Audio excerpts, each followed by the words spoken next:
ఉన్నట్లయితే చిన్న ప్రార్థన చేసుకున్న అనంతరం తిరిగి మరలా మీరు అందరూ కూర్చుందరు. చాలాసేపటి నుంచి కూర్చున్నారు కనుక ప్రార్థన చేసుకుందాం. మమ్మల్ని మిక్కిలిగా ప్రేమించిన మహోన్నతుడు అయిన ప్రేమ కలిగిన మా తండ్రి, ప్రశస్తమైన మీ నామానికి మా హృదయపూర్వకమైన కృతజ్ఞత స్తుతులు స్తోత్రములు సమర్పిస్తూ ఉన్నాం. భూమి మీద ఒక చక్కటి జన్మను ప్రసాదించి ఇంతవరకు మాకు కావలసిన సమస్తాన్ని అనుగ్రహించి మీ చల్లని రెక్కల చాటున సజీవులుగాను క్షేమముగాను కాచి కాపాడినందుకై కూడా స్తుతులు సమర్పిస్తూ ఉన్నాం. చాలా దినముల తర్వాత మీ బిడ్డల మధ్యకు ఈ రాత్రి విలువైన మీ వాక్యమును ప్రకటించడానికి తీసుకుని వచ్చారు. ఒక శ్రేష్టమైన మీ సందేశాన్ని మీ బిడ్డలకు వివరిస్తూ ఉండగా సమయోచితమైన జ్ఞానమును నాకు దయచేయండి. ఇంత మంచి కార్యమును ఏర్పాటు చేసిన రిచెస్ సెంటర్ క్రైస్ట్ చర్చ్ మీ బిడ్డలందరినీ జ్ఞాపకం చేసుకోండి. మీ మాటలు వినాలన్న ఆసక్తితో చేరువచ్చిన మీ పిల్లలను వారి కుటుంబాలను జ్ఞాపకం చేసుకోమని కోరుతూ, సత్యమును గ్రహించగలిగిన మంచి మనస్సును సత్యముందు తమ జీవితాలను నడిపించుకుంటూ మీరున్న పరలోకానికి చేరుకోగలిగే ధన్యతని మనం అర్థిస్తూ, మీ ప్రియకుమారుడు మా రక్షకుడు నాయన యేసుక్రీస్తు పవిత్ర నామమున ఈ ప్రార్థన మీకు సమర్పిస్తున్నాము తండ్రి, ఆమేన్. దయచేసి కూర్చోండి. క్రీస్తునందు ప్రియమైన దేవుని వారలారా, దేవుని యొక్క మహాకృపను బట్టి మరి ఈ దినమున ఒక విలువైన సందేశాన్ని మనమంతా ఈ రాత్రి వినబోతున్నాం.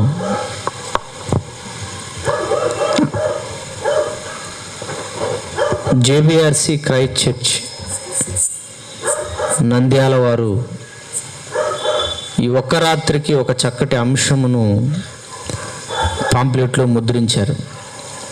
అది నీ ప్రయాస అరుదైన లోకానిక ఆరని అగ్నిక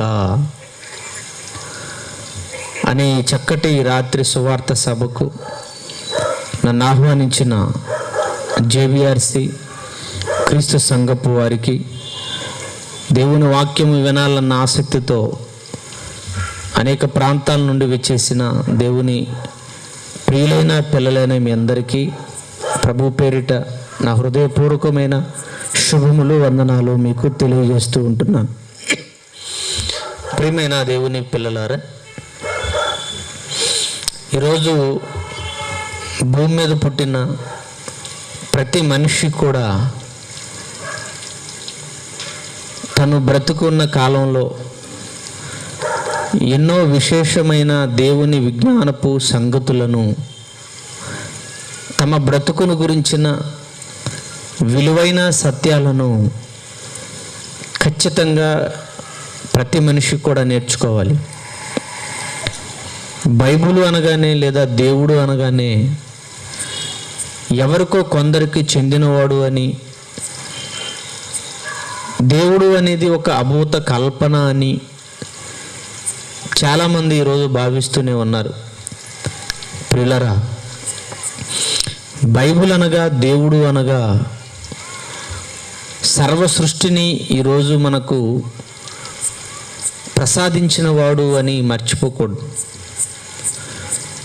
దేవుని వలనే ఈరోజు మనం అనుభవిస్తున్న ఈ ప్రకృతి, ఈ పంచభూతాలు, అందులోని సమస్త పదార్థాలన్నీ కూడా పరమాత్ముని వలన కలిగాయన్న విషయాన్ని మర్చిపోకూడదు. అలాగే ఈ అనంతమైన విశ్వంలో ఒక అద్భుతమైన, ఒక శ్రేష్టమైన ఒక మానవ జన్మను కూడా కలిగి బ్రతుకుతున్నావు నువ్వు నేను అంటే దేవుని వలన మాత్రమే మనిషిగా ఈ బ్రతుకు, ఈ జన్మ, ఈ జీవితం మనకు ప్రసాదించబడింది అన్న విషయం కూడా మర్చిపోకూడదు. ఈ సృష్టి అనేది, ఈ సృష్టిలో అపురూపమైన మానవులుగా మన జన్మ అనేది ఏదో కాకతాళీయంగా జరిగింది కాదు. ఎవరో మనుషులు అనుకుంటే వచ్చింది జరిగింది కానే కాదు.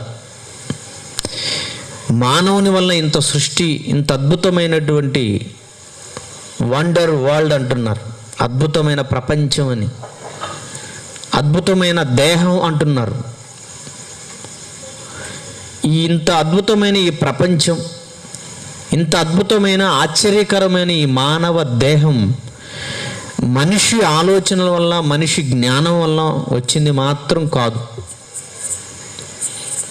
దేవుడు అనంతమైన జ్ఞానం కలిగిన వాడు, మహావిజ్ఞాని ఆయన తనకున్న అపరిమితమైన జ్ఞానముతో, తనకున్న అపరిమితమైన మేధస్సుతో ఈ అద్భుతమైన ఈ రంగుల ప్రపంచాన్ని కలిగించాడు. ఒక్కొక్క దాన్ని ఆలోచిస్తుంటే ఎంతో ఆశ్చర్యం కలుగుతూ ఉంటుంది. అలాగే మానవ దేహం గురించి, అందు జరుగుతున్నటువంటి జీవ ప్రక్రియల గురించి, ఎన్నో ఆర్గాన్స్, వాటి పనితీరు, వాటన్నిటినీ కాస్తంత మనసు పెట్టి ఆలోచిస్తుంటే అత్యద్భుతంగా ఉంటుంది. ఇక శాస్త్రవేత్తల్లో కొంతమంది దగ్గరికి వెళ్ళి మనం ఆలోచిస్తే అందులో పిండోత్పత్తికి సంబంధించిన శాస్త్రవేత్తలు తల్లి గర్భములో ఈ శరీరము, ఈ ఎముకలు ఎలా ఎదుగుతుందో కాస్త ఆలోచించారు కనుక నివ్వెరపోయి ముచ్చెమటలు పోస్తున్నాయి అంటున్నారు వాళ్ళు. అవునా? ఒక చిన్ని కణముగా తల్లి గర్భంలో ప్రారంభమై, ఒక కణము 2 కణాలు, 2 కణాలు 4 కణాలు, 4 8 కణాలు, 8 16 కణాలు, ఇలా కోటాను కోట్ల కణాలుగా విడిపోయి, కొన్ని కణాలు ముక్కుగా, కొన్ని కణాలు చెవులుగా, కొన్ని కణాలు చర్మంగా, కొన్ని కణాలు ఎముకలుగా ఈ మారడం ఏంటి? వండర్, ఆశ్చర్యం ఇది అని నివ్వెరపోతున్నారు. అంటే కాస్తంత మనసు పెట్టి కళ్ళ ముందు జరుగుతున్న దాన్ని ఆలోచించే ఏ ఒక్కరికైనా ఆశ్చర్యం కలగ తప్పదు. ఇక ఆలోచన లేని వాళ్ళు అంటారా, మూర్ఖంగా మాట్లాడతారు. అది పక్కన పెట్టేద్దాం. మనం ప్రియమైన దేవుని వారలారా, ఇంత చక్కటి ఈ సృష్టి, ఈ మానవ శరీరం వెనుకాల దేవుడున్నాడు. దేవుని వల్ల మనిషిగా మనం ఈ బ్రతుకును తెచ్చుకున్నాం. అలా బ్రతుకును తెచ్చుకున్న ప్రతి మనిషి కూడా భూమి మీద బ్రతికున్నంత వరకు, అంటే మరణించేంత వరకు ప్రతి మనిషి కూడా ఏ విధంగా భూమి మీద బ్రతుకుతున్నాడు అని మనం కాస్తంత ఆగి మనసు పెట్టి ఆలోచిస్తూ ఉంటే, పిల్లలను మొదలుకొని పెద్దవాళ్ళ వరకు ప్రతి ఒక్కరూ కూడా అనేక రంగాలలో, అనేక వృత్తులలో, అనేక కార్యక్రమాలలో మనుషులందరూ కూడా ప్రయాసపడుతున్నట్లుగా, కష్టపడుతున్నట్లుగా, శ్రమ పడుతున్నట్లుగానే మనకు కనిపిస్తుంది. ఉదాహరణకి పిల్లలు మొదలుకొని మనం ఆలోచిస్తే పెద్దల వరకు, అందుకే ఒక స్లోగన్ కూడా వచ్చింది, పిల్లలు బడికి, పెద్దలు పనికి. పిల్లలు బడికి వెళ్ళాలి, పెద్దలు పనికి వెళ్ళాలి. మరి పిల్లలు బడికి వెళ్ళి అక్కడ ఏం చేస్తున్నారు, వాళ్ళు ఏం చేస్తున్నారని ఆలోచిస్తే చదువుకుంటున్నారు, చదువుకై ప్రయాసపడుతున్నారు, చదువు కోసం కష్టపడుతున్నారు. కొంతమంది ఎంతకీ చదువుతున్నా చదువు రాక బాధపడుతున్నారు. చదువు రాలేదని, చదువులో పాస్ అవ్వలేకపోతున్నామని చాలామంది తమ బ్రతుకును చాలించుకున్న వాళ్ళు కూడా లేకపోలేదు. ఆత్మహత్యల పేరుతో న్యూస్లో చూస్తున్నాం మనం. ఎందుకు చనిపోతున్నారు వాళ్ళని ఆలోచిస్తే, ఎంత చదివినా, ఎంత కష్టపడి చదివినా చదువు రావడం లేదట. కష్టపడి చదివి ఉద్యోగం కోసం ప్రయాసపడుతూ ఉద్యోగ వేటలో ఉంటే, ఎన్ని ప్రయత్నాలు చేసినా, ఎంత ప్రయాసపడినా ఉద్యోగం రాలేదని ఈ లోకాన్ని విడిచిపెట్టి వెళ్ళిపోతున్నారు. అంటే పిల్లలు స్కూలుకి వెళ్ళి చదువు కోసం కష్టపడుతున్నారు, ప్రయాసపడుతున్నారు. అందుకే చూడండి, పిల్లలు చూడండి, వాళ్ళ భుజాన ఈరోజు చూస్తే మూటలు, మామూలుగా మూటలు ఎక్కడ కనపడతాయి? మూటలు మోసేవాళ్ళు ఎక్కడ కనపడతారు? బస్ స్టాండ్లో కనపడతారు. నిజంగా ఈరోజు పిల్లల వాళ్ళ వాళ్ళ వాళ్ళ వయసు చూస్తే, వాళ్ళు మోస్తున్న పుస్తకాల బరువు చూస్తేనండి చాలా ఆశ్చర్యపోతామండి. నేను అనుకుంటాను, ఒకవేళ వీళ్ళకి రేపు చదువు రాకపోయినా, ఉద్యోగం రాకపోతే మూటలు మోసుకొనైనా బ్రతుకుతారేమోలే, అలవాటు అవుతుంది కదా అనుకుంటాను నేను. వాడు అంటున్నాడు, ఏరా చదువు ఎలా ఉంది, బాగా చదువుతున్నావా అని అంటే, నేను చెప్పకూడదు కానండి, వాడు అంటాడు, ఈ చదువును కనిపెట్టిన డాష్ మీరే పూరించుకోండి, చెప్పుతో కొట్టాలంటున్నాడు వాడు. ఎందుకంటున్నాడు వాడు? అలా ఆలోచిస్తే చదవలేకపోతున్నాడు, ఇబ్బంది పడిపోతున్నాడు వాడు. ఏంటి మూటల పుస్తకాలు మోసి ఇన్ని పుస్తకాలు చదవాలా? ఇంత ప్రయాసపడి చదవాలా? స్కూల్లోనేమో వాళ్ళు రుద్దుతున్నారు, టీచర్స్ సాత్తున్నారు పసుపు గుమ్మ సాదినట్టు. ఇక ప్రైవేట్ సంస్థలో స్కూల్స్ అయితే ఇంక చెప్పనవసరం లేదు. పోనీలే స్కూల్లో టీచర్స్ సాదారు వాళ్ళని అని ఇంటికి వస్తే హాయిగా ఇంటి దగ్గర ఏమైనా ప్రశాంతంగా ఆడుకోవచ్చు అంటే, ఇంటికి వచ్చిన తర్వాత అమ్మ సాత్తుంటుంది ఇక్కడ. ఆ తర్వాత మళ్ళా సాయంత్రం పూట ట్యూషన్స్. అంటే ఒక్కసారి మీరు ఆలోచించండి, ఈ స్ట్రెస్ గురైపోయి చాలామంది పిల్లలట చిన్ననాటి నుండే షుగర్స్ వస్తున్నాయి.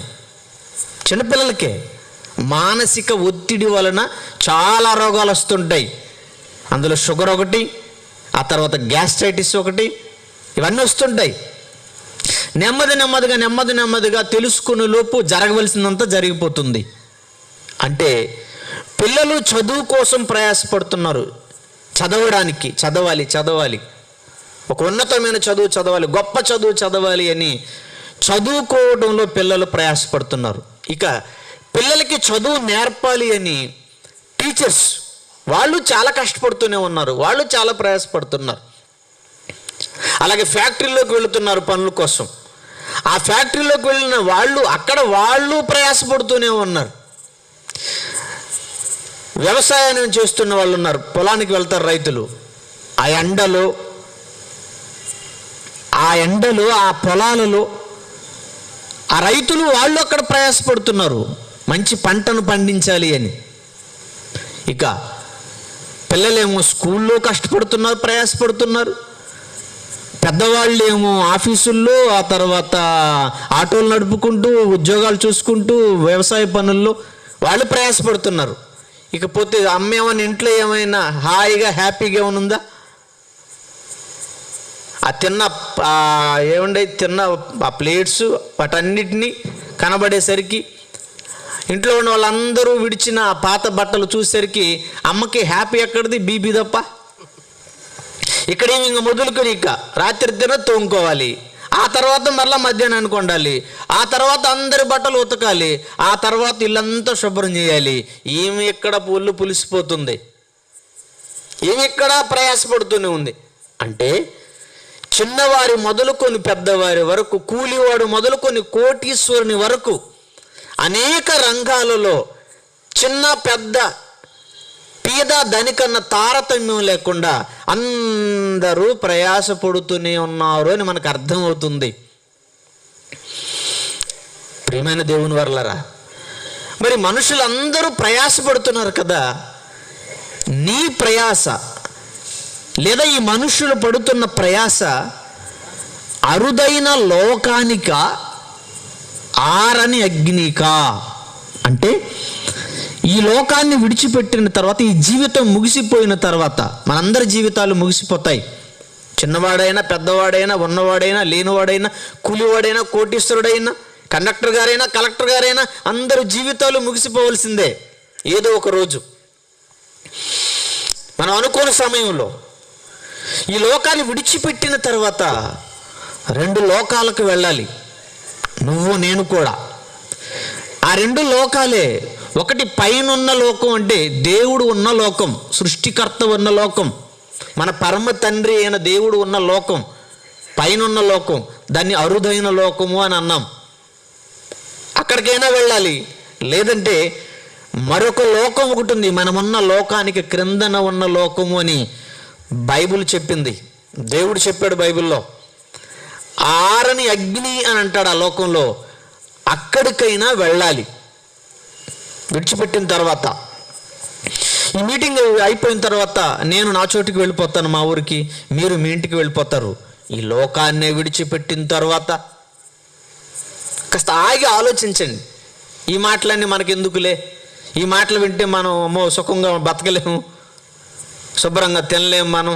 ఆ దేవుడు అంటే మనల్ని ఆటలాడుకునేవాడు, కాసి నేను పాపాలు చేసుకునేవాడు, సినిమాలు చూడనివాడు, వద్దంటాడు. ఈ దేవుడు, ఈ బైబుల్, అది అక్కడికి వెళ్తే అన్నీ మానుకోవాల్సి వస్తుంది అని కొంతమంది తూచి ఇప్పుడు వద్దులే అనుకుని తప్పుకొని వెళ్ళే వాళ్ళు కూడా ఉన్నారు. ఒకరోజు దేవుడు కూడా తూచి అంటాడు.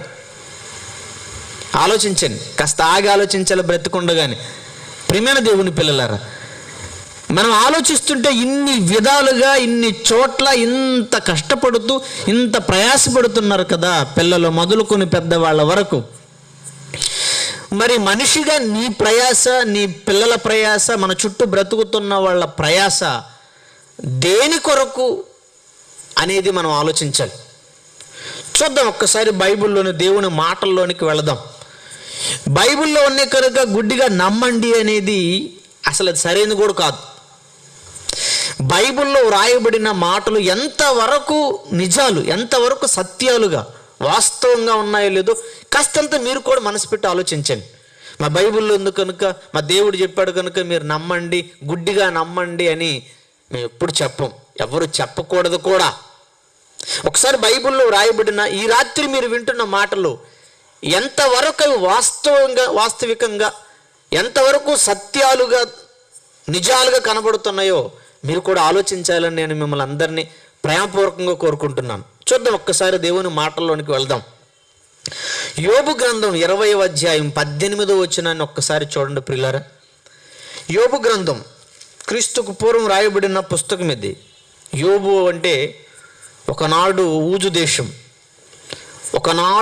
దేశం, ప్రజెంట్ అది ఇప్పుడు మస్కట్, గల్ఫ్ కంట్రీస్లో ఒకటి మస్కట్. ఆ ఊజు దేశంలో ఒక మహాభక్తుడిగా బ్రతికాడు యోబు గారు. ఆయన రాసిన గ్రంథంలోని ఒక అద్భుతమైన మాట చూడండి, 20వ అధ్యాయం 18వ వచనం. దేని కొరకు వారు ప్రయాసపడి, యోబు గ్రంథం 20వ అధ్యాయం 18వ వచనం. దేని కొరకు వారు ప్రయాసపడి సంపాదించి ఉండిరో. అంటే మామూలుగా లేరా మనుషులు? ప్రయాస అంటే ఆయాస. పాయాసం అంటున్నారు, పాయాసం లేదు, అంతా ఆయాసమే. ఆయాస, ప్రయాస అంటున్నాడు. వారు దేని కొరకు ప్రయాసపడుదురో, ప్రయాసపడి సంపాదించి ఉండిరో. వారు దేని కొరకు ప్రయాసపడి సంపాదించి ఉండిరో దానిని వారు అనుభవింపక మరలా అప్పగించెదరు అని అన్నాడు. అంటే మనుషులు భూమి మీద ప్రయాసపడుతూ సంపాదించుకుంటున్నారు. ఈరోజు ఏ సంపాదనలో ఈరోజు మనుషులు ఉన్నారు అని ఆలోచిస్తే అందరూ ఒక్కదాని కొరకై సంపాదనలు, ఒకే సంపాదనలు లేరు, రకరకాలైనటువంటి సంపాదనలో ఉన్నారు. ఏంటి అని ఆలోచిస్తే కొందరు గిన్నిస్ బుక్ల పేరు కోసం, Guinness book of world records అని ఉందండి, ఆ గిన్నిస్ బుక్ల పేరు ఎక్కాలి అని కొందరు పడుతున్న ప్రయాస అంత ఇంత కాదండి. మనం ఆ టీవీల్లో చూస్తుంటే ఆ మధ్యకాలంలో మనకు తెలుసు, నెల్లూరు మళ్ళీ మస్తానయ్య అనుకుంటా ఆయన పేరు, తల్లిదండ్రులను విడిచిపెట్టేసి, కుటుంబాన్ని విడిచిపెట్టేసి చక్కగా చదువుకున్న ఆయన హిమాలయ పర్వతాల ఎక్కి గిన్నిస్ బుక్లో పేరు తెచ్చుకోవాలి అంటే ఆయనకి దేని సంపాదించుకోవాలని ఆరాటం? పేరు సంపాదించాలి, బాగా పేరు సంపాదించాలి. మరి పేరు సంపాదించాలంటే ఊరికినే రాదు కదా, పేరు ఊరికినే వస్తుందా? రాదు. ఆ పేరు సంపాదించడం కోసం ఎన్నెన్నో సాహసాలు చేయాలి, పర్వతాలు ఎక్కాలి. తేడా జరిగితే ప్రాణం పోయినా పర్లేదు, గిన్నిస్ బుక్లో నా పేరుంటే పర్లేదు. అవునా? కొంతమంది బ్రతికున్న తేళ్ళన్నీ నోట్లో వేసేసుకుంటున్నారు. చచ్చిపోయినా పర్వాలేదు, నేను ఇంత సాహసం ఎందుకు చేస్తాను అంటే, నేను చచ్చిపోయినా పర్లేదు, నా పేరు ఎక్కడ ఉండాలి? గిన్నిస్ బుక్లో ఉండాలట. చూసారా, ఒకరు వెర్రి మరి ఏం చేయగలం, మనం ఏం అనలేము. ఏదనంటే నా ఇష్టం అంటాడు, నా లైఫ్ అంటాడు. నీదా లైఫ్? ఎవరిచ్చారా నీకు లైఫ్? మీ అమ్మ మీ నాన్న? అడుగు ఒక్కసారి వాళ్ళిద్దరిని. వాళ్ళు ఏమన్నా చేయి పెట్టి ఏమన్నా కడుపులో ఇంత అద్భుతమైన రూపాన్ని ఏమైనా డిజైన్ చేశారా? వాళ్ళు ఏమైనా ముక్కు చేసింది అమ్మ ఏమన్నా? ఆ ముక్కు బయటకు వచ్చిన తర్వాత ఆడపిల్ల కనుక బుట్టకమ్మలు చేసి తగిలిచ్చింది దానికి. ముక్కు దేవుడిదే, బుట్టకమ్మలు బంగారం కూడా దేవుడివే. చేసిన కంసాలి దేవుని కుమారుడే. ఏది నీది కాదు, కేవలం అమ్మ మోస్తుందంతే. ఏమ్మా తల్లులుగా ఉన్నారు మీరు, బిడ్డల్ని చేశారా మోసారా? ఒకసారి నాకు చెప్పండి అమ్మ, కరెక్ట్గా చేశారా? చేస్తే చట్టి ముక్కలు ఎందుకు వచ్చాయి తల్లి? డిప్ప తలకాయ ఎందుకు వచ్చిందమ్మా? మరి కాకిరంగ ఎందుకు వచ్చింది తల్లి? ఏషియన్ పెయింట్ ఇంటికి తెల్లగా వేసావు కదా. అంటే నువ్వు చేయలేదా? నువ్వు చేయలేదు, నువ్వు కాదు, ఏ తల్లి చేయలేదు. మరి ఏం చేసావంటే మోసావంతే. చేసింది ఎవరు? మరి మీ ఆయన చేశాడు, ఆయన అడుగు ఒకసారి. ఆయన అడుగు ఏమండి, ఆయన ఎక్కడ ఉంటాడు? అబ్బాయి పుట్టాడు అంటే వాలాడు తెల్లవారి, అమ్మాయి అనగానే స్నానానికి వస్తాలా అన్నాడు. ఆయన ఏం చేసింది ఏమిలో చూశాడంతే. నువ్వేం మోసావు, కన్న తర్వాత ఆయన చూశాడు. మరి చేసింది ఎవరు? చేసింది ఎవరు ఇంత అద్భుతమైన రూపాన్ని? నా నోరు చూడండి ఎంత చక్కగా ఉందో, నా కళ్ళు చూడండి ఎంత చక్కగా ఉన్నాయో, నా హెయిర్ స్టైల్ చూడండి ఎంత చక్కగా ఉందో, ఎంత స్టైల్గా ఉన్నానో చూడండి. నేను మా అమ్మ చేస్తే వచ్చింది కాదు, ఇది నీ లైఫ్ కదయ్యా, దేవుడు నీకు ఇచ్చిన లైఫ్. ఇలాంటి జ్ఞానము, ఇలాంటి పాఠాలు ఈరోజు సమాజంలో సరిగా చెప్పకపోవడం వల్లేనండి మనుషులు ఇలా మారిపోయారు, బ్రతుకు పరమార్థం తెలియక. ప్రియమైన దేవుని వల్ల ఆలోచించండి. నా లైఫ్ నా ఇష్టం అండి అనుకోవడం కాదయ్యా, నీది కాదు. దేవుడు నీకు ఇచ్చిన లైఫ్, దేవుడు నీకు ఇచ్చిన జీవితం ఒక మహా పరమార్థంతో, ఒక మహా అద్భుతమైన ఆలోచనతో నీకు ఇచ్చాడు ఆయన. ఆలోచించడం లేదండి సమాజం. లోనకు తేళ్ళన్నీ మింగేస్తాడు, చచ్చిపోయినా పర్లేదు అంటాడు. ఒక ఆయన ఇంత పొడుగున కత్తులు లోనకి పెట్టేసుకున్నాడు నోట్లోకి, తెగిపోతే చచ్చిపోయినా పర్లేదు. ఎందుకు ఇంత ప్రయాసపడుతున్నావు? ఎందుకు మీరు ఇంత ప్రయాసపడుతున్నావు అంటే, పేరు సంపాదించాలి, గిన్నిస్ బుక్లో నా పేరు ఉండాలి.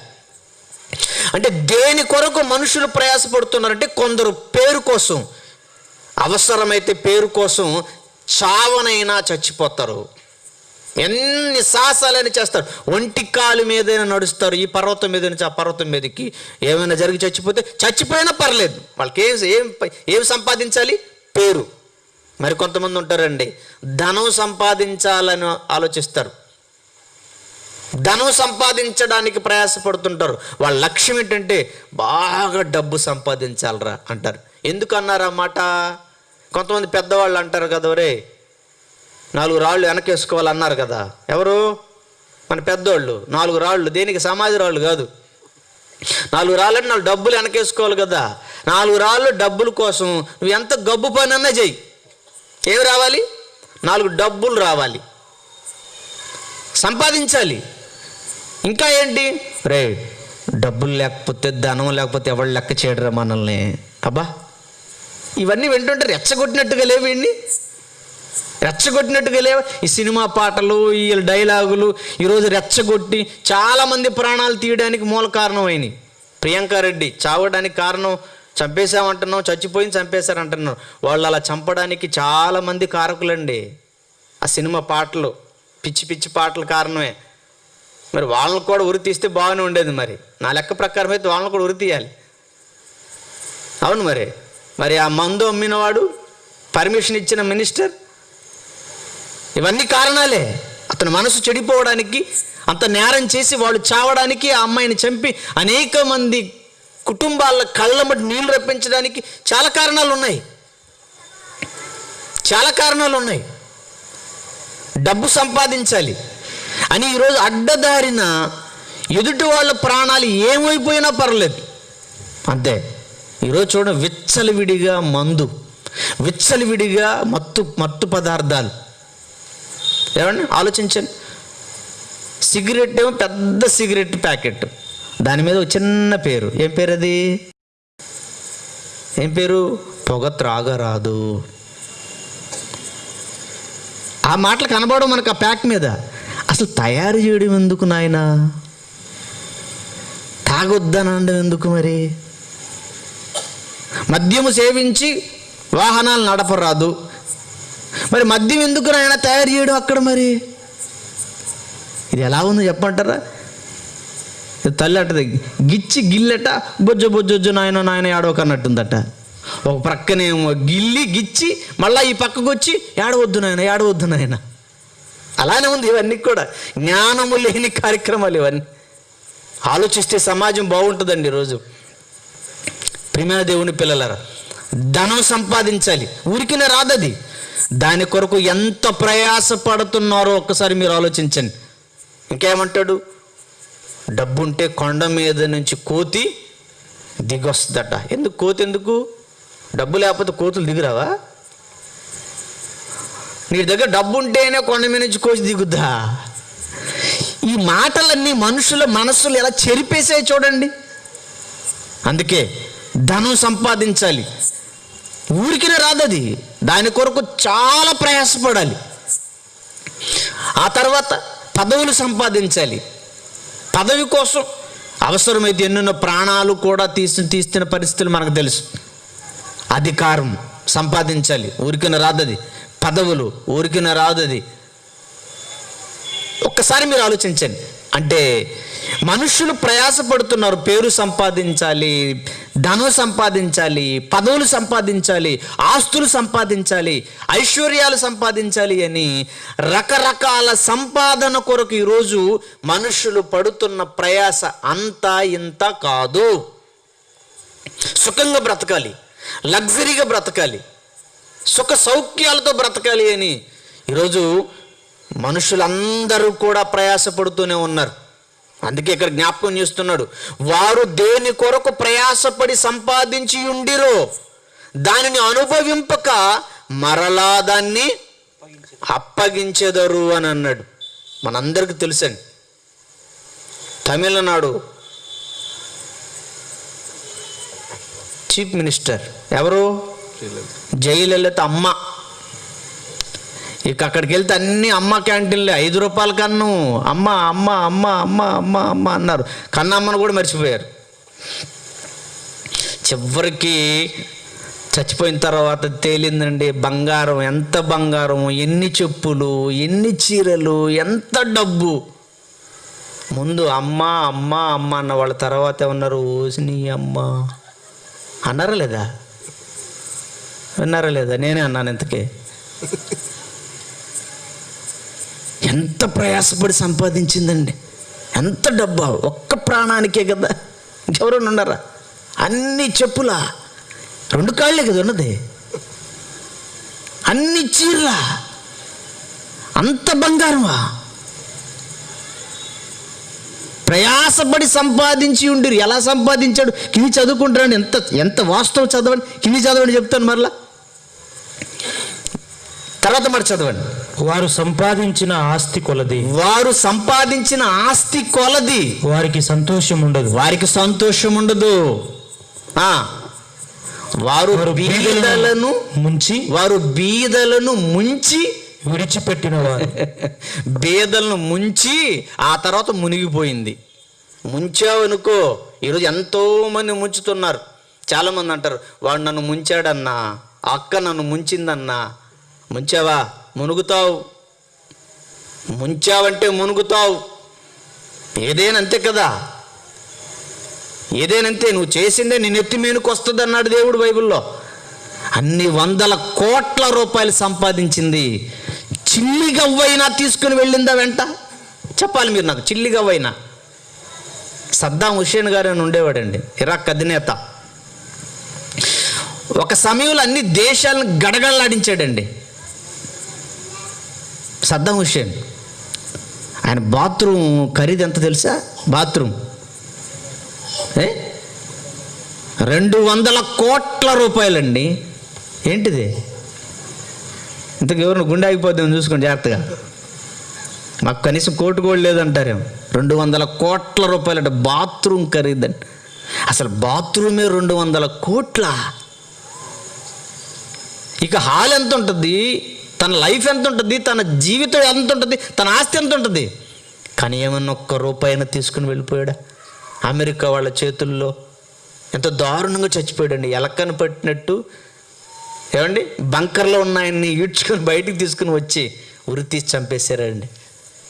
అంతకంటే గొప్పవాళ్ళు మీరు ఇక్కడ ఉన్న వాళ్ళు ఎవరైనా చేతులు ఎత్తండి. అంత కోటీశ్వర్లా? వారు దేని కొరకు ప్రయాసపడి సంపాదించి ఉండిరో దాని యందు సంతోషం లేక విడిచిపెట్టి వెళ్ళిపోయారట. విడిచిపెట్టి వెళ్ళిపోయే దీనికోసం ఇంత ప్రయాసపడాలా? ఒక్కసారి మనసు పెట్టి ఆలోచించండి. ఒక్కసారి మనసు పెట్టి మీరు ఆలోచించండి. ప్రియమైన దేవుని పిల్లలారా, ఎంత ఉన్నాను విడిచిపెట్టి వెళ్ళాలి. విడిచిపెట్టి వెళ్ళేదాని కొరకే ఇంత ప్రయాసపడుతున్నావే. మరొక మంచి మాట చూడండి. ఇంతకీ ఈ ప్రయాస అంతా దేని కొరకని ఆలోచిస్తే ఒక సాఫ్ట్వేర్ ఇంజనీర్, ఒక డాక్టర్, ఒక రైతు, ఒక కలెక్టర్, ఒక లాయర్ గారు, ఒక టీచర్, ఈరోజు అందరూ ఇదిగో వీటి కోసం ప్రయాసపడుతున్నారు, ఇవన్నిటినీ సంపాదించుకుంటున్నారు. మరి ఈ చదువులన్నీ కూడా, ఈ సంపద అంతా కూడా, ఈ బంగారం అంతా కూడా, ఈ వెండి అంతా కూడా, ఇదంతా దేని కొరకు అని ఆలోచిస్తే ఒక్క మాటలో మహాజ్ఞాని అయిన సొలొమోను గారని ఆయన ఒక ఆయన చెప్పాడండి. ఒక్క మాటలో చెప్పాడు. ఈ ప్రయాస అంతా దేని కొరకు ఆయన ఒక్క మాటలో చెప్పాడు. చూడండి, ప్రసంగి గ్రంథం 6వ అధ్యాయము 7వ వచనం చూడండి ప్రియులారా. ప్రసంగి గ్రంథం 6వ అధ్యాయము 7వ వచనం. మనుషుల ప్రయాసమంతయు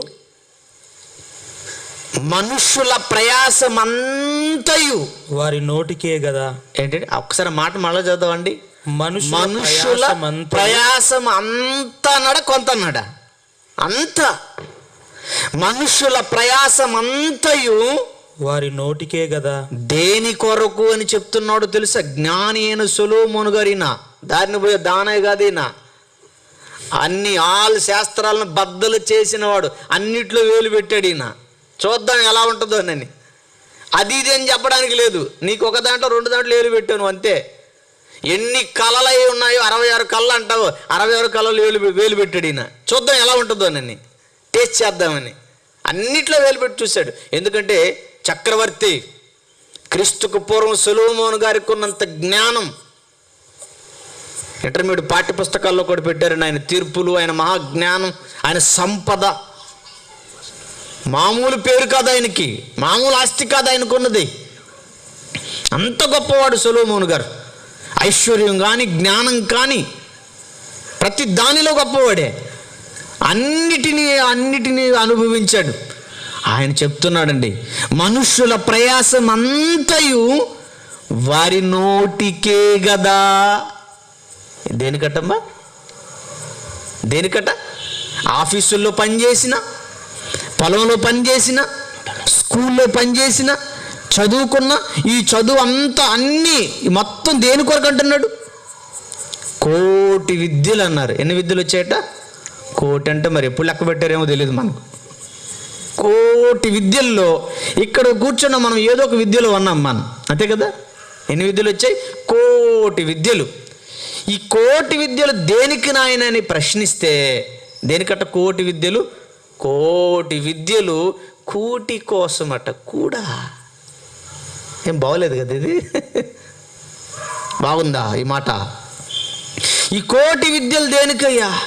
వ్యవసాయం అదొక విద్య, పాటలు అదొక విద్య, డాక్టర్ అదొక విద్య, ఇంజనీర్ అదొక విద్య, లాయర్ అదొక విద్య, టీచర్ అదొక విద్య. విద్య అంటే పనులని అర్థం అండి. బంగారం తయారు చేయడం అదొక విద్య, బైకులు తయారు చేయడం అదొక విద్య. ఇవన్నీ కూడా విద్యలు అంటే పనులు. ఈ కోటి విద్యలలో మనుషులు ఏదో ఒక విద్యలో ఉన్నారు. ఈ కోటి విద్యలన్నీ దేనికోసమయ్యా అంటే కూటి కోసము అని అన్నారు. కూటి కోసం కోటి విద్యలు. కూడు బాగా ఆలోచించండి. కూటి కోసం. కూడు దేనికి? కూడు అంటే అన్నం అండి. అన్నం దేనికి? జానెడు పొట్ట గట్టిగా. జానలు లేవులే, నా జాన ఒక్కడు చూడండి అంతే. మీ అయినా జానలు చూసుకోవడమే. ఓ పేపర్లో రోజు చదివారు, నవ్వుకున్నానండి. జాన పొట్టలు కాదట, ఇప్పుడు అన్నీ బాణ పొట్టలేనట. ఏం చేద్దాం, ఆ తిండి దరిద్రం అలా అయిపోయింది, మనం తినడం కూడా అలా అయిపోయాం. రోడ్లను బట్టి ఆ నూడిల్స్ అని, ఆ బజ్జీలని, బోండాలన్నీ, ఓ లోన ఇది కుప్పతొట్టండి, ఇది పెద్ద చెత్తకుండి, దీని విలువ తెలియదు మనకు. వేయడం బాగాలేకపోతే ఆ ట్యాబ్లెట్లు అక్కడ తీసుకొచ్చి లోన వేయడం, ఆ తర్వాత తీర కుదరకపోతే తీసుకెళ్ళి మట్టిలో వేయడం. ఇంతకు మించి మనకి ఏం ఆలోచన లేదు, మనకి ఇంకేం రావట్లేదు. తిండి ప్రపంచం, అందుకే ఫుడ్ వరల్డ్ అని పేరు పెట్టేశారు. ఫుడ్ తిండే తిండి, తిండే తిండి. ఇక తినే తిండిలో చవిసారం లేదు, ఏం లేదు. ఇప్పుడు పిల్లలకు కూడా 4 మెట్లు ఎక్కారండి అంటారు. ఎక్కలేదు, 4 మెట్లు ఎక్కలేదు, 4 అడుగులు పరిగెత్తలేదు. పిల్లలు లేరు ఈరోజు. ఆ గట్టిగా ఉన్నది ఎవరంటే ఆ ముందు ఆ రాగి సంగటి, సజ్జన్నము, జొన్న రొట్టెలు తిన్న ఆ పెద్దవాళ్ళే కొంచెం అలా ఉన్నారు. వాళ్ళకి జానపొట్లు. ఇప్పుడు మనకి ఎవరికి జానం లేవులండి, బాణలు కొలతలేని సైజులు మారినాయి. బాణ అయిందంటే, ఇప్పుడు జాన అయిందంటే గుడ్డ కూడా ఎంత 2 జానలు కూడా సరిపోదు. బాణ అయితే ఇప్పుడు ఏరియా పెరుగుతుందంటే మరి అన్నీ పెరుగుతాయి, పెరగాలి కదా. ఇప్పుడు జాన పొట్ట అయితే 3 ఇడ్లీ సరిపోతాయి, మరి బాణ పొట్ట అంటే 3 9 అన్నా కావాలి, అంతే కదా. అంటే ఈరోజు మనుషులు ప్రయాసపడి సంపాదించేదంతా కూడా జానడు పొట్ట కోసము అని అన్నారండి. అంటే కూటి కోసం, కూడి శరీరం కోసం. బాగా ఆలోచించండి, శరీరం కోసం ఇన్ని విద్యలా? అంటే మనుషులు ఇంత చదువు ఇదంతా కూడా కేవలం శరీరం కోసమేనా? అవును అని అన్నాడు మహాజ్ఞాని కదా. శరీరం కొరకని అన్నాడు. మరి శరీరం ఉన్నవన్నీ శరీరం కొరకైతే ఒక్కసారి ఆ తర్వాత రెండో ప్రశ్న, శరీరమా నువ్వు దేనికోసం అని అడిగితే, దాన్ని అడిగాం ఎప్పుడు మీరు అడిగారా? దేనికోసం అని అడిగితే అదేం చెబుద్ది తెలుసా? నేనా అదుగదు ఊరు బయట ఉన్న గోతులోని శ్మశానంలోని గోతి కోసం నేను. అంతే కదండి. చివరికి తీసుకెళ్ళి ఎక్కడ పెడతారు? బీరోలు పెట్టి తాళం వేస్తారా? డబల్ కాట్ మంచం మీద భద్రంగా నువ్వు కష్టపడి కట్టుకున్నావు, ప్రయాసపడి సంపాదించి కట్టుకున్నావు, దాని మీద పడుకొని ఇస్తారా? ఈడ్చుకొచ్చి టెంట్ వేసి ముందు పడుకోబెడతారు. జనాలు వచ్చి ఏడ్చిందా కాసేపు 24 అవర్స్ లోపు తీసుకెళ్ళి ఎక్కడో మట్టిలో పాతేసి కప్పెట్టి వస్తారు. అంటే ఈరోజు మనుషులు పడుతున్న ప్రయాస అంతా కూడా 6 అడుగులు 60 కేజీలు ఉన్న ఈ శరీరం కొరకే, ఈ మట్టి శరీరం కొరకే. అన్ని విద్యలు, అన్ని మోసాలు, అందరినీ ముంచడాలు, అందరినీ లేవనెత్తడాలు. అంటే మనుషుల ప్రయాసం అంతా కూడా శరీరం కొరకు అనుకుంటే ఆ శరీరం ఒకరోజు మట్టిలోనికి వెళ్ళిపోయి మట్టిలోకి వెళ్ళి కుళ్ళిపోతుంది. మట్టిలోనికి వెళ్ళి కుళ్ళిపోయే ఈ మట్టి శరీరం కొరక ఇంత ప్రయాసపడి సంపాదిస్తున్నావయ్యా, ఇంత ప్రయాసపడి పెద్ద పెద్ద చదువులు చదివావయ్యా, ఇంత ప్రయాసపడి ఇన్ని మోసాలు చేసి ఇంత ఆస్తి సంపాదించావయ్యా, ఇంత ప్రయాసపడి ఇందరి కుటుంబాలను సర్వనాశనం చేసావయ్యా. గోతులోనికి వెళ్ళి మట్టిలోకి వెళ్ళి కుళ్ళిపోతే చివరికి ఈ శరీరం ఏమవుద్దు తెలుసా? పురుగులకు బిర్యానీ. ఇదే అంతేనా? చివరికి ఇది ఏమవుద్ది? ఇది మట్టిలో పెడితే మట్టిలోనే పురుగులకు బిర్యానీగా మారుద్ది. అంతదాకా ఇది కొండ బిర్యానీ అంటది, దమ్ బిర్యానీ అంటది, బొంగులు బిర్యానీ అంటది. పెట్టు పెట్టు పెట్టు పెట్టు పెట్టరా, పెట్టు పెట్టు పెట్టు, నన్ను అక్కడ పెట్టిన దాకా నువ్వు నాకు పెడతానే ఉండు. నీకు అసలు ఆలోచనే రానివద్దు. ఇది నువ్వు నాకు పెట్టు, నువ్వు నాకు పెట్టు లేదు కదా. ఎదుటి వాళ్ళకు ఉంది కదా, అవసరమైతే వాడిని కొట్టేను పెట్టు, నాకు అవసరమైతే వాడిని లేపైనా పెట్టు, నాకు నిన్ను లేపేసిన దాకా నాకు పెట్టు పెట్టు పెట్టు పెట్టు. అందుకే చూడండి, ఉదయం మొదలుకొని సాయంత్రం పడుకునేంత వరకు అందరూ ఏ పనులు ఉంటారో చూడండి. ఒక్కసారి ఆలోచించండి ప్రియమైన దేవుని పిల్లలారా, ఎంత వాస్తవమైన మాట అండి. మనుషుల ప్రయాసం అంతయు వారి నోటికే కదా అని అన్నాడంటే జానుడు పొట్ట కోసమే ఇంత ప్రయాసపడుతున్నారే. జానుడు పొట్ట. బాగా ఆలోచించండి.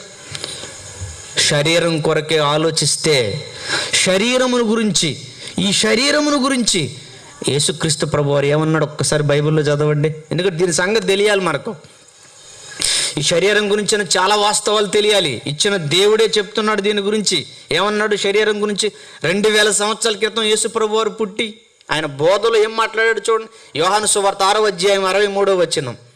యోహాను సువార్త 6వ అధ్యాయము 63వ వచనం చూడండి ప్రియమైన దేవుని పిల్లలారా. ఆత్మయే జీవింపచేయు ఆత్మయే జీవింపచేయుచున్నది. శరీరము శరీరము కేవలం కేవలము నిష్ప్రయోజనం. నిష్ప్రయోజనము అని అన్నాడు. మహాజ్ఞానం చెప్పాడండి యేసుక్రీస్తు. క్రీస్తుది మతం కాదు, మహాజ్ఞానం. మనిషి అంటే కనబడుతున్న ఈ శరీరం కాదయ్యా. కరెంట్ అంటే కనబడుతున్నది. కరెంట్ అంటే రెండు కనబడుతున్నది బల్బు, దాన్ని వెలిగిస్తున్నది, అది పవర్. కరెంట్ అంటే అది అంతే కదా. కనబడుతున్న బల్బు సంగతి ఆలోచించావు, దాన్ని వెలిగించే దాని సంగతి. మనిషి అంటే ఆత్మ. ఆత్మవైన నువ్వు అమ్మ కడుపులో ఒక శరీరాన్ని దేవుడు నీకు ధరింపచేశాడు. ఆత్మతో పోలిస్తే శరీరం ఎందుకు పనికిరాదు. ఇది ఆత్మ ఉంటేనే, కరెంట్ ఉంటేనే కదా ఈ బల్బు వెలుగుతుంది, కరెంట్ ఉంటేనే కదా ఇంట్లో ఫ్యాన్ తిరుగుతుంది, కరెంట్ ఉండబట్టే కదా ఈ శబ్ద యంత్రము ద్వారా మీకు ఎక్కువ సౌండ్ ఎక్కువ దూరం వస్తుంది. అదే పవర్ కట్ అయితే, కరెంట్ లేదు 10 ఫ్యాన్లు ఉన్నాయి, బయటకు చెప్పావనుకో గర్వంగా మా ఇంట్లో 10 ఫ్యాన్లు ఉన్నాయి అన్నాం అనుకోండి, నాలాంటి వాడు ఎవడొకడు వచ్చి కరెంట్ ఉందా అని అడిగాడు అనుకోండి, కరెంట్ లేదు వదినా అన్నాం అనుకోండి, ఏమంటాడు? పోయి పిచ్చిదా అని అంటాడు. కరెంట్ లేకపోతే ఫ్యాన్లు ఎందుకు? పవర్ లేకపోతే ట్యూబ్లైట్లు ఎందుకు? పవర్ లేకపోతే వాషింగ్ మెషిన్ ఎందుకు? పవర్ ముఖ్యం అంటాం మనం, అంతేనా కదా. కాళ్ళు ముఖ్యం అంటారా, చెప్పులు ముఖ్యం అంటారా? ఇలాంటివి తొందరగా ఈజీగా అర్థమవుతాయి మీకు. ముక్కు ముఖ్యం అంటారా, ముక్కు బేసరు ముఖ్యం అంటారా? ముక్కు లేకపోయినా పర్లేదు, ముక్కు బేసరు ఉండి సరిపోద్ది అంటారా? ప్రియమైన దేవుని పిల్లలారా, ఆత్మయే జీవింపచేయుచున్నది, శరీరము కేవలము నిష్ప్రయోజనము అని అన్నాడు. నీ ఆత్మ గురించి ఆలోచించాలి. నువ్వు ధరించుకున్న మట్టి శరీరం గురించి కాదు అంటున్నాడు. ఆత్మ గురించి ఆలోచన అస్సలు లేదు ఈ ప్రపంచానికి. ఇకపోతే మనకు ముందున్న శాస్త్రవేత్తలు, మనకు ముందున్న చాలామంది శాస్త్రవేత్తలు ఉన్నారండి. అరిస్టాటిల్ గారు, సోక్రటీస్ గారి కట ఆత్మ గురించి అసలు అవగాహన లేదంట వాళ్ళకి, దాని గురించి మాకు తెలియదు అన్నారు. అరిస్టాటిల్ గారికి ఆత్మ గురించి తెలియదట, సోక్రటీస్ గారికి ఆత్మ గురించి తెలియదట, ప్లేటో గారికి కూడా ఆత్మ గురించి తెలియదట. ఓ మనిషి అంటే ఎవరో తెలుసా? ఆత్మవు. మనిషి అంటే ఆత్మవు. ఆత్మవైన నీకు ఒక ఆకారం అమ్మ కడుపులో ఈ మట్టి శరీరం ఇవ్వబడింది. అందుకే చచ్చిపోయినప్పుడు చూడండి, సుబ్బారావు గారు ఏరి అంటే ఏమంటారు? సుబ్బారావు గారు పోయారు. రాణమ్మ గారు ఏరంటే రాణమ్మ పోయింది అంటారు. పోయింది, పోయాడు. ఆ పోయిందేంటి? ఆ పోయిందే సూపర్ పవర్, ఆ పోయిందే ఆత్మ. మరి ఉన్నది సుబ్బారావు గారి మట్టి శరీరం. కిడ్నీలు పోయి సుబ్బారావు గారి శరీరం వదిలేశాడు ఇక్కడ. రాణమ్మకి గుండె నొప్పి వచ్చి రాణమ్మ గారి గుండె బాగులేక శరీరం విడిచిపెట్టింది. అంటే శరీరం ఏంటి? ఆత్మ లేకపోతే శరీరం ఎందుకు పనికిరాదు. యేసుక్రీస్తు వారు మహాజ్ఞానం చెప్తున్నాడు. అందరూ శరీరం కొరకే ఆలోచిస్తున్నారు, అందరూ శరీరం కొరకే ప్రయాసపడుతున్నారు, దాని కొరకే కోటి విద్యలు అభ్యసిస్తున్నారు. ఆ కోటి విద్యలలో మునిగి తేలుతున్నారు, కానీ తమ ఆత్మల గురించి అస్సలు అవగాహన లేకుండా బ్రతుకుతున్నారు. అదే యేసుక్రీస్తు చెప్తున్నాడు, ఆత్మయే జీవింపచేయుచున్నదంటే ఈ శరీరాన్ని బ్రతికించేది ఆత్మ, అన్నం కాదు. చాలామంది తెలియదండి. ఒకవేళ ఆత్మ లేకుండా అన్నం వలన బ్రతుకుతాం అనుకుంటే చచ్చిపోయిన శవం దగ్గరికి వెళ్ళి ఏదో ఒక ప్లేట్ అన్నం పెట్టండి. మరి అన్నం వల్ల బ్రతుకుతారనుకుంటే అన్నం పెట్టండి, ఒక ప్లేట్ శవం దగ్గరికి వెళ్ళి. ఒక మెతుకు పెడితే లాగేస్తుందా? పొరపాటున మెతుకు నాలుగు పెట్టి లాగేసామనుకో చూస్తుండగా అక్కడ అందరం శవాలం అవుతాం, అంతేనా కదా. ఎందుకని మెతుక్కోళ్ళు తీసుకోలేకపోతుంది? అంతకుముందు పళ్ళెం ముందు పెట్టగానే ఇంత ముద్దలేసి లాగిచ్చేసాడు కదా. ఇప్పుడేందు మెతుకు పెట్టినా కూడా ఏమాత్రం నాలిక లాగలేకపోతుంది, లోనేమి లేదు. ఆత్మ వెళ్ళిపోయింది. జీవింపచేసేది అదే, బ్రతికింపచేసేది అదే, నడిపించేది ఆత్మ, కదిలించేది ఆత్మ. ఆత్మే వెళ్ళిపోయింది ఈ మట్టి శరీరంలో నుండి. అది ఎందుకు పనికిరాదు అంటే నిష్ప్రయోజనమైపోయే, మట్టిలోనికి వెళితే కుళ్ళిపోయే, కట్టెల మీద పెడితే కాసేపట్లో కాలిపోయే ఈ మట్టి శరీరం కొరకే ఇంత ప్రయాసపడుతున్నారే. అంటే నీ ప్రయాస కేవలం నిష్ప్రయోజనమై మట్టిలో కలిసిపోయి గోతులో పూడ్చబెట్టబడే ఈ శరీరం కొరకే నీవు ప్రయాస పడుతున్నావు కదా. ఈ ప్రయాస వలన నీకు ప్రతిఫలం ఏంటో తెలుసా? ఈ ప్రయాస వలన రేపు నువ్వు ఎక్కడికి వెళ్ళిపోబోతున్నావో ఎంత ప్రమాదమో దేవుడు చెప్పిన మాటలు బైబిల్లో మరికొన్ని చూడండి ఒక్కసారి. అందుకు దానివల్ల ఎంత ప్రమాదమో చూడండి. ఇర్మియా గ్రంథం 51వ అధ్యాయం 58వ వచనం. ఇర్మియా గ్రంథం 51వ అధ్యాయం 58వ వచనం చూడండి ప్రియులారా. ఇర్మియా గ్రంథం 51వ అధ్యాయం. ఒకనాటి ఇశ్రాయేలీయులతో తన ప్రవక్త అయినటువంటి దైవజనుడైన ఇర్మియా ద్వారా దేవుడు చెప్తున్న మాటలండి. ఎందుకంటే అందరూ ఆయన పిల్లలమే కనుక. ఏమంటున్నాడు చూడండి. ఇర్మియా గ్రంథం 51వ అధ్యాయం 58వ వచనం. జనములు వృధాగా ప్రయాసపడుతున్నారు. ఇదేంటండి? జనాల ప్రయాసం వేస్ట్ అంటున్నాడా, టేస్ట్ అంటున్నాడా? వృధాగా ప్రయాసపడుతున్నారట. వృధానా, వేస్టా? లాభం లేదా? లాభం లేదంటున్నాడు దేవుడు. నీకు లాభం లేదంటున్నాడు. 100 కోట్లు సంపాదించావు, గుండె ఆగిపోయి విడిచిపెట్టేశావు, దేహాన్ని విడిచిపెట్టావు. ఏ శరీరంతో సంపాదించావు? దేహాన్ని విడిచిపెట్టేశావు. సంపాదించిన డబ్బును విడిచిపెట్టేశావు. నువ్వు వెళ్ళిపోతున్నావు. ఏంటి నీకు లాభం? ఏంటి నీకు లాభం చెప్పండి. యేసుక్రీస్తు అన్నాడండి, ఒకడు లోకమంతయు సంపాదించుకుని తన ప్రాణం పోగొట్టుకుంటే వానికి ఏమీ ప్రయోజనం అని అన్నాడండి. నిజమే కదండి. సంపాదించావు, 100 కోట్లు ముందుకు వచ్చినాయి. 100 కోట్లు చూసేసరికి గుండె ఆగిపోయి బీపీ పెరిగిపోయి కన్ను మూసావు. ఏంటయ్యా నీకు లాభం? నీకు లాభం ఏంటి? నా పిల్లలకు ఉపయోగపడద్దు అంటావా? వాళ్ళు కూడా నీదే సేమ్ అంతే. అంతేనా కదా? అంతేనా కదండి? ఆలోచించు. మన ముఖ్యమంత్రి అండి వైఎస్ జగన్మోహన్ రెడ్డి గారు, వాళ్ళ నాన్నగారు సంపాదించారు కష్టపడి. వాళ్ళ నాన్నగారు సంపాదించింది జగన్ గారికి ఇచ్చారు. మరి జగన్ గారు ఆయన సంపాదించి తన పిల్లలకు విడిచిపెట్టాలి, ఆ పిల్లలు వాళ్ళ పిల్లలకు విడిచిపెట్టాలి. అంటే ఎవరు తీసుకెళ్ళి వెళ్ళరా? చీపురు పుల్ల కూడా తీసుకెళ్ళడానికి లేదు. అంత మాత్రానికి మరి ఇంత ఆరాటం ఎందుకు? మరి ఇంత ప్రయాస ఎందుకు? మరి దేవుణ్ణి కూడా కాసేపు సైడ్ చేసి నువ్వు కాసేపు పక్కెళ్ళయ్యా, ఇప్పుడు కుదరదు. కానీ ప్రార్థన భక్తి ఇప్పుడు కుదరదు. నువ్వు అటాగు 4 రాళ్ళు వెనకేసుకోవాలి మేము. ఇప్పుడు ఎక్కడ చదువుకుంటున్నావు? ఎంఎస్సి కూడా అయిపోలేదు, నువ్వు పక్కకు తప్పుకో. తర్వాత ఇంకా నేను 2020 నుంచి మ్యాచ్ కూడా ఆడలేదు నేను.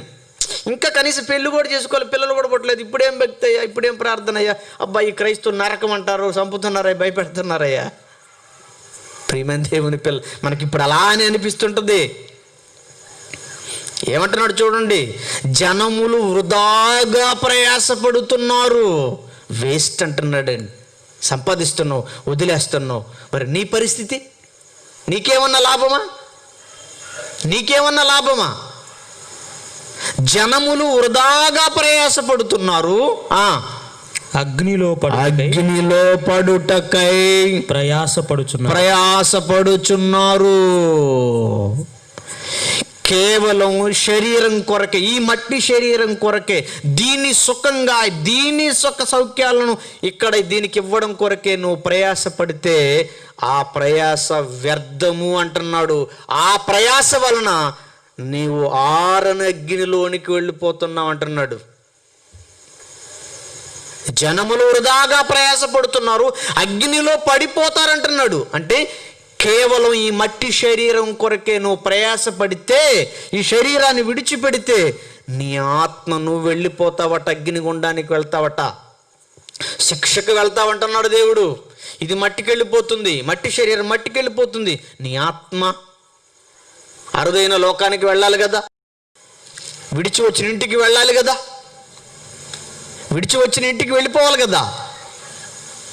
అంటే తప్పు జరుగుతుంది, అన్యాయం జరుగుతుంది అంటున్నాడు దేవుడు. అలాగే మరొక మాట చూడండి, హబక్కూకు గ్రంథం 2వ అధ్యాయం 13వ వచనం చూడండి. చిన్న ప్రవక్తతో మరలా జ్ఞాపకం చేస్తున్నాడు ఒకనాటి ఇశ్రాయేలీయులకి. హబక్కూకు గ్రంథము 2వ అధ్యాయం 13వ వచనం చూడండి ప్రియులారా. జనములు ప్రయాసపడుదురు. హబక్కూకు గ్రంథం 2వ అధ్యాయం 13వ వచనం. జనములు ప్రయాసపడుదురు గాని అగ్ని పాలవుదురు. అగ్ని పాలైపోతారు అంటున్నాడు. వ్యర్థమైన అగ్ని పాలైపోతావట, దేహాన్ని విడిచిపెట్టి నువ్వు వెళ్ళిపోతావు అంటున్నాడు ఆత్మగా అగ్నిగుండానికి. అంటే దీని కొరకే ప్రయాసపడకూడదా? దీని కొరకే నువ్వు కష్టపడకూడదా? అని ఆలోచిస్తే దాని కొరకు ప్రయాసపడితే అగ్ని పాలైపోతావంటున్నాడు దేవుడు. జనములు ప్రయాసపడుదురు గాని అగ్ని పాలవుదురు, వ్యర్థమైన దాని కొరకు కష్టపడి జనులు క్షీణించిపోవుదురు. వ్యర్థమైన దాని కొరకు ఈ లోకం ఒకనాడు క్రీస్తు రెండవ రాకడలో కాలి బూడిదైపోద్ది.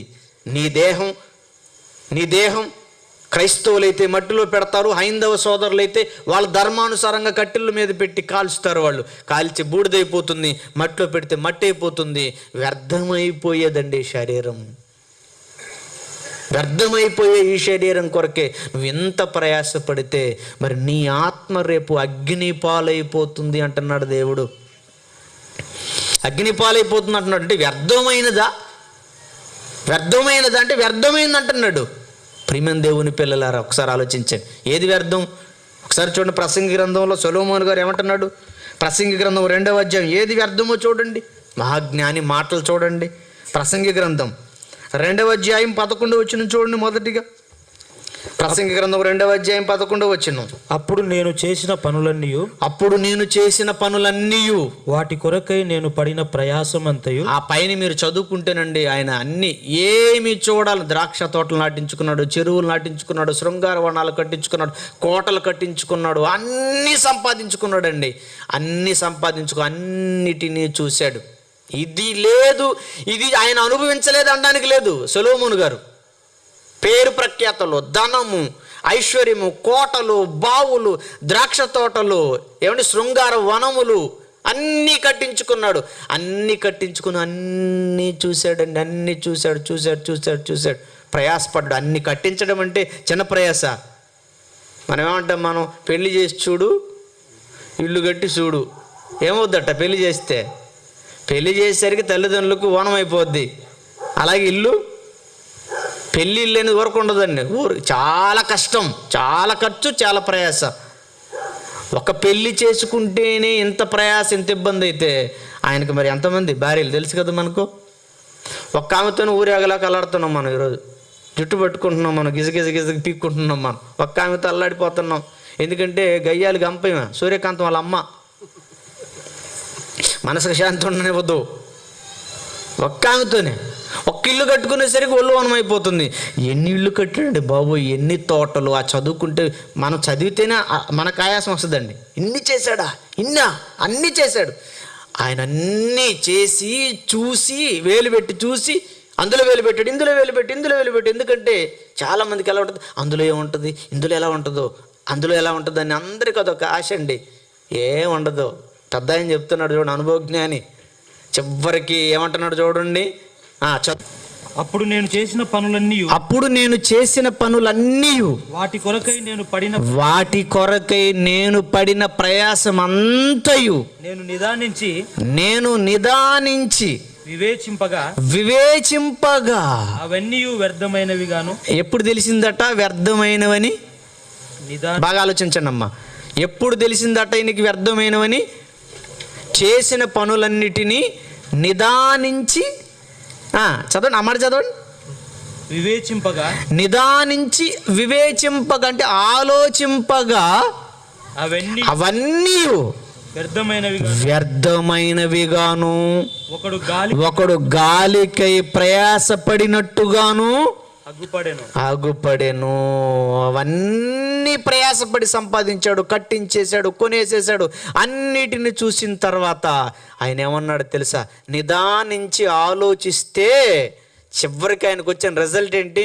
అన్నీ వేస్ట్, వ్యర్థము, సమస్తము వ్యర్థం అనే స్టేట్మెంట్ ఇచ్చాడండి ఒక మహాజ్ఞాని.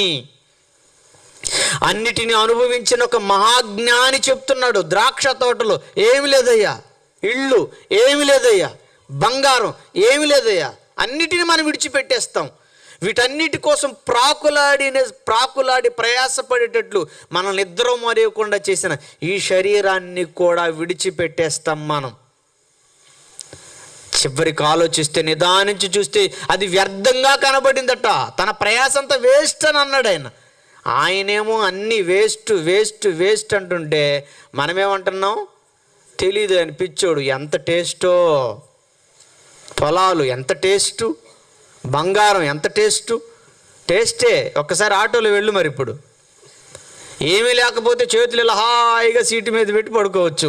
అదే వేలుకు ఒక ఉంగరం ఉంటే, నిజమండి, నాకు ఒక ఉంగరం ఉందండి, పెళ్ళికి పెట్టారు. ఆ ఉంగరం ఉన్నంతసేపు బస్సులో చేయి పెడదామన్న భయమే. ఇట్లా పెట్టామంటే ఇందుకు ఉంగరం పోతే పోయి ఇంతకు వేలు కూడా నరికే వాళ్ళు ఉన్నారు. దానికోసం ప్రయాసపడే దొంగలు ఉన్నారు. మరి రాకపోతే నరికేస్తారు. అక్కడెక్కడో మనం విన్నాం, నకిలీ రోల్డ్ గోల్డ్ పెట్టుకొని వెళ్ళిందట, వాడు ఒరిజినల్ గోల్డ్ అనుకొని చంపేసేసాడు, పీక్కోసేసాడు. తీరా చూస్తే నకిలీ గోల్డ్ అట.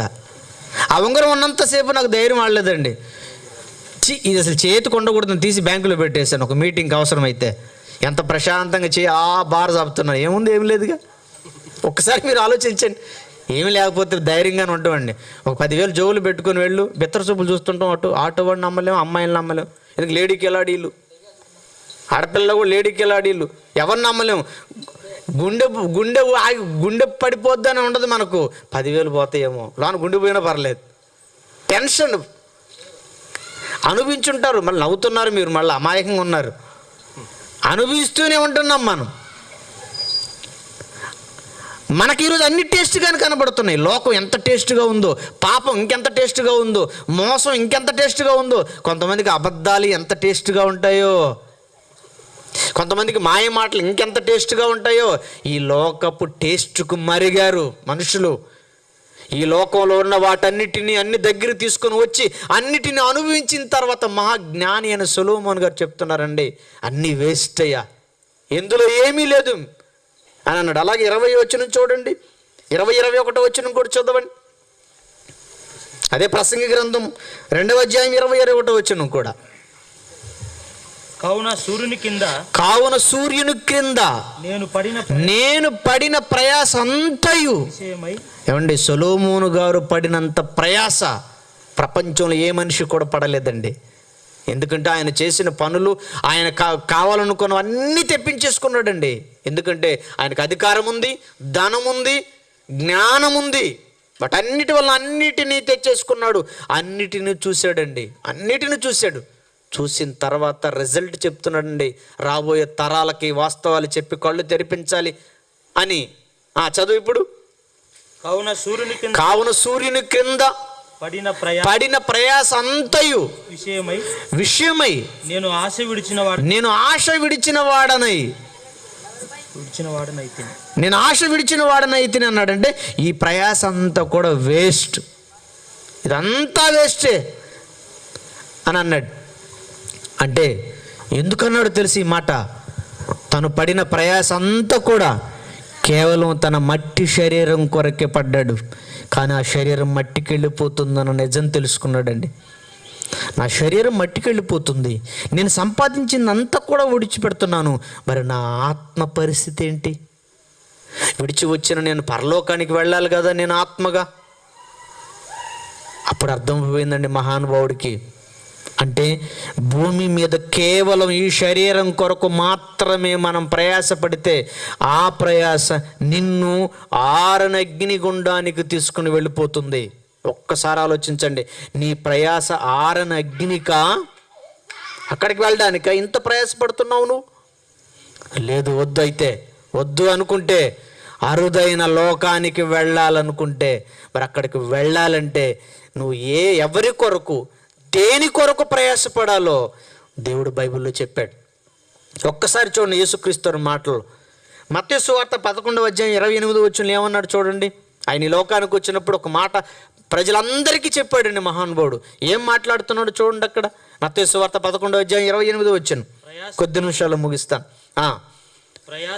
మత్తయి సువార్త 11వ అధ్యాయం 28వ వచనం. ప్రయాసపడి భారము మోసుకొనుచున్న సమస్త జనులారా నా యొద్దకు రండి. ఏ భారంలో ఉన్నారట? అందరూ ప్రయాసపడుతూ, ప్రతి ఒక్కరూ కూడా పాప భారాన్ని మోసుకుంటూ బ్రతుకుతున్నారు. అందరూ ప్రయాసపడుతూనే ఉన్నారు. అలా ప్రయాసపడుతున్న వాళ్ళందరినీ యేసుక్రీస్తు వారు పిలుస్తున్నాడండి. యేసుక్రీస్తు వారు పిలుస్తున్నాడు. ప్రియమైన దేవుని పిల్లలారా, అయితే ఈరోజు నీ ప్రయాస దేని కొరకై అయి ఉండాలి అని ఆలోచిస్తే నా మనుషులందరూ పడవలసిన ప్రయాస ఒకటి ఉంది. అది అరుదైన లోకానికి వెళ్ళడానికి, పరలోకం వెళ్ళడానికి, దేవుడి దగ్గరికి వెళ్ళడానికి ఈరోజు భూమి మీద మనం ప్రయాసపడాలి. మరి ఆ దేవుడి దగ్గరికి వెళ్ళాలంటే ఏ రకమైన ప్రయాస నువ్వు పడాలి ఒక్కసారి మీరు ఆలోచించండి. ఏ రకంగా నువ్వు ప్రయాసపడుతున్నావో మరి కొన్ని మంచి మాటలు చూడండి. కొరింథీయులకు రాసిన మొదటి పత్రిక. అరుదైన లోకానికి వెళ్ళాలంటే మన ప్రయాస ఎవరి కొరకై ఉండాలో, అది ఎలా ఉండాలో చెప్తున్నాడు చూడండి. కొరింథీయులకు రాసిన మొదటి పత్రిక 15వ అధ్యాయం 58వ వచనం చూడండి. మొదట 58వ వచనం. కాగా నా ప్రియ సహోదరులారా మీ ప్రయాసము ప్రభునందు వ్యర్థము కాదని ఎరిగి స్థిరులును కదలని వారును ప్రభు కార్యక్రమాలయందు ఎప్పటికీ ఆసక్తులనై ఉండండి అని అన్నాడు పౌలు గారండి, మహాజ్ఞాని. కొరింథీ పట్టణంలో క్రీస్తును నమ్మిన క్రైస్తవ బిడ్డలకు చెప్తున్నాడు. అంటే ఒక క్రైస్తవుడు ఒక క్రైస్తవురాలు ప్రయాస ఎవరిలో ఉండాలట? ప్రభువునందు మీ ప్రయాస వ్యర్థము కాదు అని అన్నాడు. మరి ఈ దేహం కొరకు ప్రయాసపడితే, ఈ లోకంలో ఉన్న సుఖ సౌఖ్యాలని, ధన సంపాదనలని, పేరు ప్రఖ్యాతలని, ఈ చిన్న జీవితకాలం మీద కదా ఇంతలో కనబడి అంతలో మాయమైపోయి ఆవిరి లాంటిది బ్రతుకు. ఈ చిన్న అల్పకాల ఈ బ్రతుకు కొరకే నువ్వు ప్రయాసపడితే అది నిన్ను ఆరనగ్ని గుండానికి తీసుకుని వెళుతుంది. అరుదైన లోకానికి వెళ్ళవు నువ్వు. ఈ లోకాన్ని విడిచిపెట్టిన తర్వాత, ఈ దేహాన్ని విడిచిపెట్టిన తర్వాత, ఉన్నవన్నీ విడిచిపెట్టిన తర్వాత, నా వాళ్ళు అనుకున్న వాళ్ళందరినీ విడిచిపెట్టిన తర్వాత నువ్వు అరుదైన లోకానికి వెళ్ళవు. అదే జ్ఞాపకం చేస్తున్నాడు ఇక్కడ. ప్రభువునందు మీ ప్రయాస వ్యర్థము కాదని మీరు ఎరగండి అని అన్నాడు. అంటే ఈరోజు మనుషులుగా మనం పడవలసింది ప్రయాస ప్రభువు కొరకండి. ప్రభువు కొరకు. ప్రభు అంటే దేవుడు, నీ తండ్రి. ఆయన కొరకు కష్టపడాలా, ఆయన కొరకు ప్రయాసపడాలా. అవును, మరి ఆయనే కదా ఈ సృష్టి అంతా నీకు ఇచ్చింది. గాలి అయిందే కదా, పీల్చుకుంటున్న గాలి అంతా అయిందే, తాగుతున్న నీళ్ళన్నీ ఆయనవే, తింటున్న ఆహారం అంతా అయిందే. ఏది మందేది? బంగారం అయిందే, బట్టలు అయినవే, వెండి అయిందే, ఇత్తడి అయిందే, చెవి అయిందే, ముక్కు అయిందే, టోటల్గా శరీరం అయిందే, ప్రాణం అయిందే, జీవితం అయిందే, సమస్తము ప్రభువుది. ఈ లోకాన్నిచ్చి, లోకం నీకు కావలసిన అన్నీ ఇచ్చి, దేహాన్నిచ్చి, ఆత్మనిచ్చి తన కోసం ప్రయాసపడమన్నాడు, తన కోసం బ్రతకమన్నాడు, తన కోసం కష్టపడమన్నాడు. అది వ్యర్థం కాదని మీరు ఎరగమని అన్నాడు. మరి శరీరం కొరకే పాటుపడితే, ఈ దేహ సుఖం కొరకే నువ్వు కష్టపడితే అది వ్యర్థమైపోతుంది అని అన్నాడు. వ్యర్థమై నువ్వు అగ్నిగుండానికి చేరిపోతావు అన్నాడు ఆ ప్రయాస. మరి ప్రభు కొరకు పడితే ప్రయాస అది వ్యర్థము కాదు అని అన్నాడు. ప్రభు కొరకు ప్రయాసపడ్డం అంటే మరొక మంచి మాట చూడండి. అపోస్తుల కార్యములు 26వ అధ్యాయం 20వ వచనం చూడండి. దేవుడు కొరకు ప్రయాసపడడం, దేవుడు కోసం కష్టపడడం అంటే అది కూడా తెలియాలండి మనకు. అపోస్తుల కార్యములు 26వ అధ్యాయం 20వ వచనం చూడండి ప్రియులారా. మొదట దమస్కులోని వారికిని, పౌలు గారు తెలుసు కదా, ఒకప్పుడు చాలా భయంకరమైన వ్యక్తి అండి. చాలా భయంకరమైన వ్యక్తి. ప్రభు మాటలు విని జీవిత పరమార్థాన్ని అర్థం చేసుకొని తన బ్రతుకును మార్చుకున్నాడండి. దేవుని మాటలను బట్టి, ప్రభు మాటలను బట్టి తన జీవితాన్ని మార్చుకున్నాడు. దేవుడి వైపుకు తిరిగాడు, తన సృష్టికర్త వైపుకు తిరిగి అప్పుడు ఏం చేస్తున్నాడు చూడండి. మొదట దమస్కులోని వారికిని, యెరూషలేములోను, యూదయ దేశమందంతటను, తర్వాత అన్ని జనులకును వారు మారు మనసు పొంది. అంటే మనిషి మొదట నువ్వు నీ మనస్సును మార్చుకో. ఈ లోకం శాశ్వతం కాదయ్యా, ధనము శాశ్వతం కాదయ్యా, సంపాదన శాశ్వతం కాదయ్యా, ఈ జీవితం శాశ్వతం కాదయ్యా, ఈ దేహము శాశ్వతం కాదు. ఏది శాశ్వతం కాదు. ఏం చెప్తున్నాడంటే ఈయన మహానుభావుడు, మీరు మారు మనస్సు పొందండి. అంటే మీ మనసు చేంజ్ చేసుకోండి. ఈ మట్టి శరీరం కొరకే సంపాదించాలి, పేరు ప్రఖ్యాతులు సంపాదించాలి, బాగా డబ్బు సంపాదించాలి, 4 రాళ్ళు వెనకేసుకోవాలి, లగ్జరీగా బ్రతకాలి, సుఖ సౌఖ్యాలతో బ్రతకాలి అనే ఆ మనస్సును మీరు మార్చుకోండి. దీని కోరికలను తీర్చే ఆ మనస్సును మార్చుకోండి అంటున్నాడు. మారకపోతే మాడిపోతాం. ప్రభు బోధలు, ప్రభు మాటలు మనిషి యొక్క మనస్సును చేంజ్ చేయడం, మనిషి యొక్క మనస్సును మార్చే మాటలు, మతం మార్చే మాటలు కాదు ఇవి. మీరు మారు మనస్సు పొంది దేవుడు తట్టు తిరగండి. మీరు దేవుడు ఎవరు తట్టున్నారు? మీరు ఈ లోకం తట్టున్నారు, ఈ శరీరం తట్టున్నారు. ఈ లోకాన్ని, దేహాన్ని మీకు ఇచ్చాడు దేవుడు. ఆ దేవుడు తట్టు తిరగండి. ఈరోజు చూడండి, మనుషులు దేని వైపు తిరుగున్నారు? ఈ శరీరం అంటే ఎంత పిచ్చండి మనిషికి. దీని కొరకు అన్ని డబ్బులు తగలబెడుతున్నారండి. దీని కొరకు అవసరమైతే దీని కోరికను తీర్చడం కొరకు ఎదుటి వాళ్ళని చంపడానికి కూడా మనిషి వెనుకాడడం లేదండి. అవునా? ఆ 4 ఎందుకు చచ్చిపోయారు మీరు ఆలోచించండి. ప్రియాంక రెడ్డిని చంపిన 4 ఎన్కౌంటర్ చేశారు కదా. ఆ 4 చావు కారణం వాళ్ళ శరీరంలో పుట్టిన తప్పుడు కోరిక. శరీరంలో ఒక తప్పుడు కోరిక పుట్టిందేంటి? ఆ అమ్మాయిని అనుభవించాలి అని.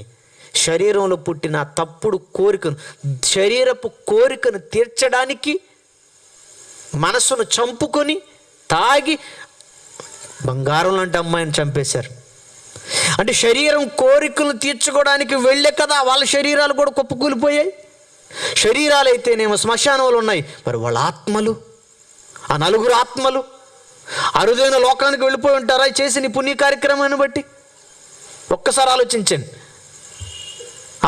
ప్రియమైన దేవుని పిల్లలారా. దేవుని తట్టు తిరగాలి. ఈరోజు మనుషులు లోకం వైపు ఉన్నారు, పాపం వైపు ఉన్నారు, లోకంలో ఉన్నదాన్ని సంపాదించే దాని వైపు ఉన్నారు. మట్టిలోనికి వెళ్ళి కుళ్ళిపోయే ఈ శరీరం వైపే చూస్తున్నారు. దీనికి ఏదో కావాలి, దీనికి ఏదో కావాలి, ఏదో కావాలి అన్నీ అడుగుతుంటుంది. ఇది బెంజ్ కార్ ఇస్తే వద్దంటదా? ఆకాశంలో హెలికాప్టర్ ఇస్తే తిరగమంటే వద్దంటదా? లేక బాధపడుతున్నా. మీరు కూడా లేక బాధపడుతున్నారు, కానీ మామూలు కారు ఉన్నా బాగుండు అనుకోవట్లేదా? కనీసం డూప్లెక్స్ బిల్డింగ్ లేకపోయినా మామూలు చిన్న బిల్డింగ్ ఉన్నా బాగుండు అనిపించట్లేదా? ఏది పెడితే వద్దంటది?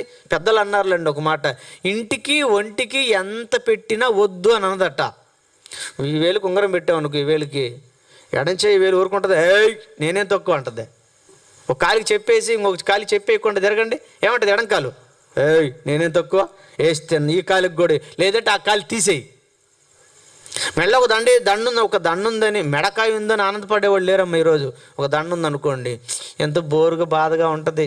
ఎదుటి రోజుల్లో మెదడులో చూస్తుంది ఇంకో దండ వస్తుంది, ఇంక అయ్యగారిని ఇబ్బంది పెడదు, ఏమండి అంటది, ఓ దండది ఏమంటది, ఏం పూల దండ అమ్మ తేవడానికి, దండ మీద దండ ఒకటేసామనుకో, ఆ దండ వద్దు అంటది, ఇంకోటి ఉంగరాలు, ఇంకోటి. చాలా మంది చెవులు కమ్మలు చూడండి, ఒక బొక్కేస్తారు ఇక్కడ, ఒకరందరం వేసి ఒకటి, ఆ పైన ఒకటి. ఎంతన్న పెట్టు, గోతులో పెట్టిందాకిది పెట్టు తీ తేరా ఉదయం లేవగానే లేరా మంగడుకోరా, ఏరా బజ్జీలు బోండాలు అంటది. తర్వాత పోరా టీ తాగడానికి అంటది. ఆ తర్వాత పోరా దమ్ బిర్యానీ అంట 100 రూపాయలు అనట, బొంగులో బిర్యానీ అట కొత్తగా వచ్చింది, బొంగులో బిర్యానీ అట ఏయ్. నిన్ను దేవుడు కోసం ఆలోచింపనివ్వదు, నీ ఆత్మ గురించి ఆలోచింపనివ్వదు, విడిచి వచ్చిన స్వర్గం నుంచి ఆలోచించనివ్వదు, అసలు ఏ పని మీద వచ్చావో ఆలోచింపనివ్వదు. ఒక మనిషిగా నువ్వు సాటి మనిషి పట్ల ఎలా ప్రవర్తించాలో, ఎలా చూడాలో ఏం ఆలోచింపనివ్వదు. అది శరీరపు మాయలో పడిపోయారు మనుషులందరూ. ఈ లోకపు మాయలో పడిపోయారు, ఈ లోకపు తట్టు తిరిగారు. పౌలు గారు మారు మనసు పొంది దేవుని మాటల చేతపట్టి, సృష్టికర్త అయిన ప్రభువు గురించిన మాటలు చేతపట్టి మీరు మారు మనసు పొందండి, దేవుని తట్టు తిరిగి మారు మనసుకు తగిన క్రియలు చేయవలనని ప్రకటించుచుంటిని. అంటే ప్రతి చోటికి వెళ్ళి దేవుని పిల్లలైన మనుషులకు ఈ దేవుని సంగతులన్నీ చెప్తున్నాడండి పౌలు గారు. అంటే దేవుడి గురించి చెప్పాలండి సమాజానికి. శరీరం గురించి చెప్పాలండి సమాజానికి. ఆత్మ గురించి చెప్పాలండి మనుషులకి. ఈ శరీరం దేన్ని దేవుడు ఎందుకు ఇచ్చాడో చెప్పాలండి మనుషులకి. దేవుడి గురించి చెప్పొద్దా? దేవుని విజ్ఞాన సంగతులన్నీ మనుషులకు బోధించొద్దా? ఎందుకు చెప్పాలి ప్రభు గురించి అంటారా? ఒకసారి చూడండి, మరలా ఎందుకు చెప్పాలి ఆయన గురించి? అదే అపోస్తల కార్యములు 14వ అధ్యాయం. ఎందుకు చెప్పాలి ఆయన గురించి? ప్రభు గురించి ఎందుకు చెప్పాలి? ప్రభు కార్యక్రమాలు ఎందుకు జరిగించాలి మనం? చూడండి ఒక్కసారి అపోస్తల కార్యములు 14వ అధ్యాయం 15 నుంచి 17 వచనాలు చూడండి. అపోస్తల కార్యములు 14వ అధ్యాయం 15 నుంచి, అయ్యలారా మీరెందుకు ఇలాగు చేయుచున్నారు? మేము కూడా మీ స్వభావం వంటి స్వభావం కలిగిన నరులమే. మీరు ఈ వ్యర్థమైన వాటిని విడిచిపెట్టి ఆకాశాన్ని, భూమిని, సముద్రమును, వాటిలో ఉండు సమస్తమును నీ కొరకు, నా కొరకు సృజించిన జీవము గల దేవుని వైపుకు తిరగవలెనని మీకు సువార్త ప్రకటించుచున్నాను. దేవుని గురించి చెబుతున్నాను మీకు, దేవుని జ్ఞానం గురించి చెబుతున్నాను మీకు. అయినను ఆయన గత కాలములలో, ఆ దేవుడు గత కాలములలో సమస్త జనులను తమ తమ మార్గములో నడువనిచ్చెను. అయినను ఆయన ఆకాశము నుండి మీకు వర్షమును, ఈరోజు నీకు వర్షం, ఫలవంతములైన మంచి ఋతువులను నీకు దయచేస్తూ, నీకు అన్నాన్ని పెడుతూ, ఉల్లాసముతో మీ హృదయములను నింపుచున్నాడు కదా దేవుడు. మరి ఆ దేవుడి గురించి నువ్వు ప్రకటించొద్దా? ఆ దేవుని కార్యక్రమాలు చేయొద్దా? ఆ దేవుని పిల్లలకు మంచి మాటలు చెప్పాలి కదా? ఆ దేవుని పిల్లలకు అంత అన్నం పెట్టలేవా? వాళ్ళకు దుప్పటి ఇవ్వాలి కదా? వాళ్ళకి అంత మేలు చేయాలి కదా? నీ దేవుడి కొరకు నువ్వు చేయవలసిన కార్యక్రమాలు ఉన్నాయి. నీ దేవుడి కొరకు నువ్వు ప్రయాసపడాలి. ఊపిరినిచ్చి, జీవాన్నిచ్చి, కావలసినవన్నీ ఇచ్చి, నీకు ఒక భార్యనిచ్చాడే, ఆ తర్వాత మీకు బిడ్డల్ని ఇచ్చాడే, మీరు ఉండడానికి ఒక గూడిచ్చాడే, సమస్తాన్ని ఇచ్చాడు. చివరికి పరలోకానికి, అరుదైన ఆ పరలోకానికి రావాలని ఉన్న లోకంలో దేవునికి మాట వినక పాపం చేసి పాతాళానికి జారిపోతున్న మనల్ని మన రక్షణ కొరకు, మన పాప క్షమాపణ కొరకు అరుదైన లోకానికి చేరడానికి తన ప్రియ కుమారుడైన క్రీస్తు రక్తాన్ని కూడా ఇచ్చాడు కదా దేవుడు. ఇన్నిచ్చిన దేవుడి గురించి నువ్వు ప్రకటించాలి. ఇన్నిచ్చిన దేవుని కార్యక్రమాలు జరిగించాలి. ఈరోజు చేస్తున్న ఈ కార్యక్రమం ఎవరిది కార్యక్రమం చెప్పండి? సువార్త సభ అండి. సుధాకర్ మాస్టర్ గారికి ఆయనకేమో డబ్బులు వస్తాయా? ప్రభువు నందు ప్రయాస అంటే ప్రభువును గురించి, ప్రభు మాటలు ఈ సమాజానికి బోధించాలండి. క్రీస్తు ప్రేమ చెప్పాలి. ఆయన చూపించిన త్యాగం ఏంటో చూపించాలి. సమాజంలో ఉన్న ప్రతి మనిషిని ప్రేమించి సహాయం చేయాలి తప్ప ఏ మనిషికి కీడు చేయకూడదు. మరి సంగతులన్నీ చెప్పి ప్రభు గురించి నువ్వు ప్రయాస పడకపోతే, ప్రభు పనిలో నువ్వు లేకపోతే అరుదైన లోకానికి నువ్వు వెళ్ళలేవు. అందుకేనండి ఒక పౌలు గారు, ఒక తిమోతి, ఒక తీతు, ఎందరో స్త్రీలు, ఒక యేసుక్రీస్తు ప్రభువారు తమను పుట్టించిన దేవుడి కోసం ప్రయాసపడ్డారు. వాళ్ళంతా నిన్ను పుట్టించిన దేవుడి కోసం నువ్వు నేర్చుకోవాలి. నిన్ను పుట్టించిన నీ దేవుని సంగతులన్నీ అర్థం చేసుకోవాలి. నిన్ను పుట్టించిన నీ ప్రభువు గురించిన మాటలన్నీ ఊరూరా, వాడవాడ నువ్వు ప్రకటించి కొంతమంది మనుషుల మనస్సులోనైనా మనం మార్చాలి. క్రీస్తులా సహాయం చేయాలి సమాజానికి. ఈరోజు all India true Christian council ద్వారా ఈరోజు మేము హాస్పిటల్లో రోగులకి పనులు ఇస్తున్నాం. విధవరాల్లో ఉన్న వాళ్ళకి బట్టలు ఇస్తున్నాం. చలితో ఇబ్బంది పడుతున్న వాళ్ళకి దుప్పట్లు ఇస్తున్నాం. ఆకలితో ఇబ్బంది పడుతున్న వాళ్ళకి అన్నం పెడుతున్నాం. రక్తహీనతతో బాధపడుతున్న వాళ్ళకి రక్తం ఇస్తున్నాం. చివరికి అవయవాలు కూడా దానం చేయడానికి ఈరోజు సిద్ధపడుతున్నాం. ప్రభు కొరకు ఆ దేవుని కార్యక్రమాలు చేయడానికే దేవుడి బ్రతుకును మనకిచ్చాడు. ఒక్కసారి ఆలోచించండి. నీ ప్రయాస నిన్ను పుట్టించిన దేవుడి కోసమేనా? నీ కష్టమంతా, నీ కష్టార్జితంలో భాగం దేవుడికి పెడుతున్నావా? నీ దేవుని పుణ్య కార్యక్రమాల కొరకు ఏదైనా ఇస్తున్నావా? నీ ఇరుగు పొరుగున్న వాళ్ళకి ఏదైనా అంత సహాయం చేయగలుగుతున్నావా? నీ చుట్టూ ఉన్న పేదలను ఏమైనా నువ్వు గమనించగలుగుతున్నావా? ఈ సమాజంలో మార్పు కొరకు ఏమైనా మంచి మాటలు, దేవుని మాటలు నువ్వు చెప్పగలుగుతున్నావా? ఈ దేవుని మాటలు లేక, ఈ జ్ఞానం ప్రకటించక, బ్రతుకు పరమార్థం తెలియకపోవటం వల్లే కదండి ఈరోజు ఎంత భయంకరులుగా మారిపోతున్నారండి చిన్న చిన్న పిల్లలు. ఆలోచించండి ప్రియమైన దేవుని పిల్లలారా. అందుకే చివరిగా మరొక మంచి మాట చూడండి. రోమీయులకు రాసిన పత్రిక, క్షమించండి, కొరింథీయులకు రాసిన అదే మొదటి పత్రిక 16వ అధ్యాయం 16వ వచనం చివరి మాట చూడండి. కొరింథీయులకు రాసిన మొదటి పత్రిక 16వ అధ్యాయం 16వ వచనం చూడండి. కాబట్టి సహోదరులారా, దేవుడు ఒక అద్భుతమైన మాట దైవజనుడైన పౌలు గారి చేత చెప్తున్నాడు. కాబట్టి సహోదరులారా, అట్టి వారికి పనిలో సహాయము చేయుచు ఉండు వారికి, ప్రయాసపడుచు ఉండు వారికి, పనిలో సహాయము చేయుచు ప్రయాసపడుచు ఉండి వారికి మీరు విధేయులై ఉండవలనని. విధేయులై ఉండండి, విధేయులై ఉండండి. నిన్ను పుట్టించిన నీ దేవుని కొరకై ఉండాలి నీ ప్రయాస. నిన్ను ప్రతి క్షణం కావలసినవన్నీ నీకిచ్చి నిన్ను నీ కుటుంబాన్ని కాపాడుతున్న నీ దేవుని సత్కార్యక్రమాల కొరకై ఉండాలి నీ ప్రయాస అంతా కూడా. నీ ప్రయాస దేని కొరకు? అరుదైన లోకానికి వెళ్ళాలంటే ఈ భూమి మీద యేసుక్రీస్తునందు విశ్వాసం ఉంచాలి. క్రీస్తు చూపించిన ప్రేమ మార్గంలో నువ్వు ప్రయాణం చేయాలి. నీ సహోదరులను ప్రేమించు, వాళ్ళకి అంత అన్నం పెట్టు. నీ సహోదరులను ప్రేమించు, అంత ఒక బట్ట ఇవ్వు. నీ సహోదరులను ప్రేమించు.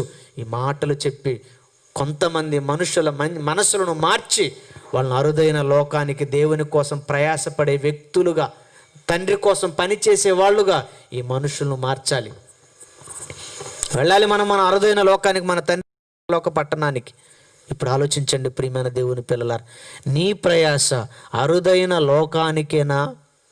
అక్కడికి వెళ్ళాలంటే ఉన్న లోకంలో విడిచిపెట్టేంత వరకు నీకు ఈ దేహాన్ని ఇచ్చి బ్రతుకునిచ్చిన నీ ప్రభు కొరకు నీ కోసం ప్రాణం పెట్టి తిరిగి లేచి పరలోకానికి వెళ్ళి నిన్ను తీసుకొని వెళ్ళడానికి రాబోతున్నా నీ ప్రభు కొరకైన ప్రయాస ఉందా?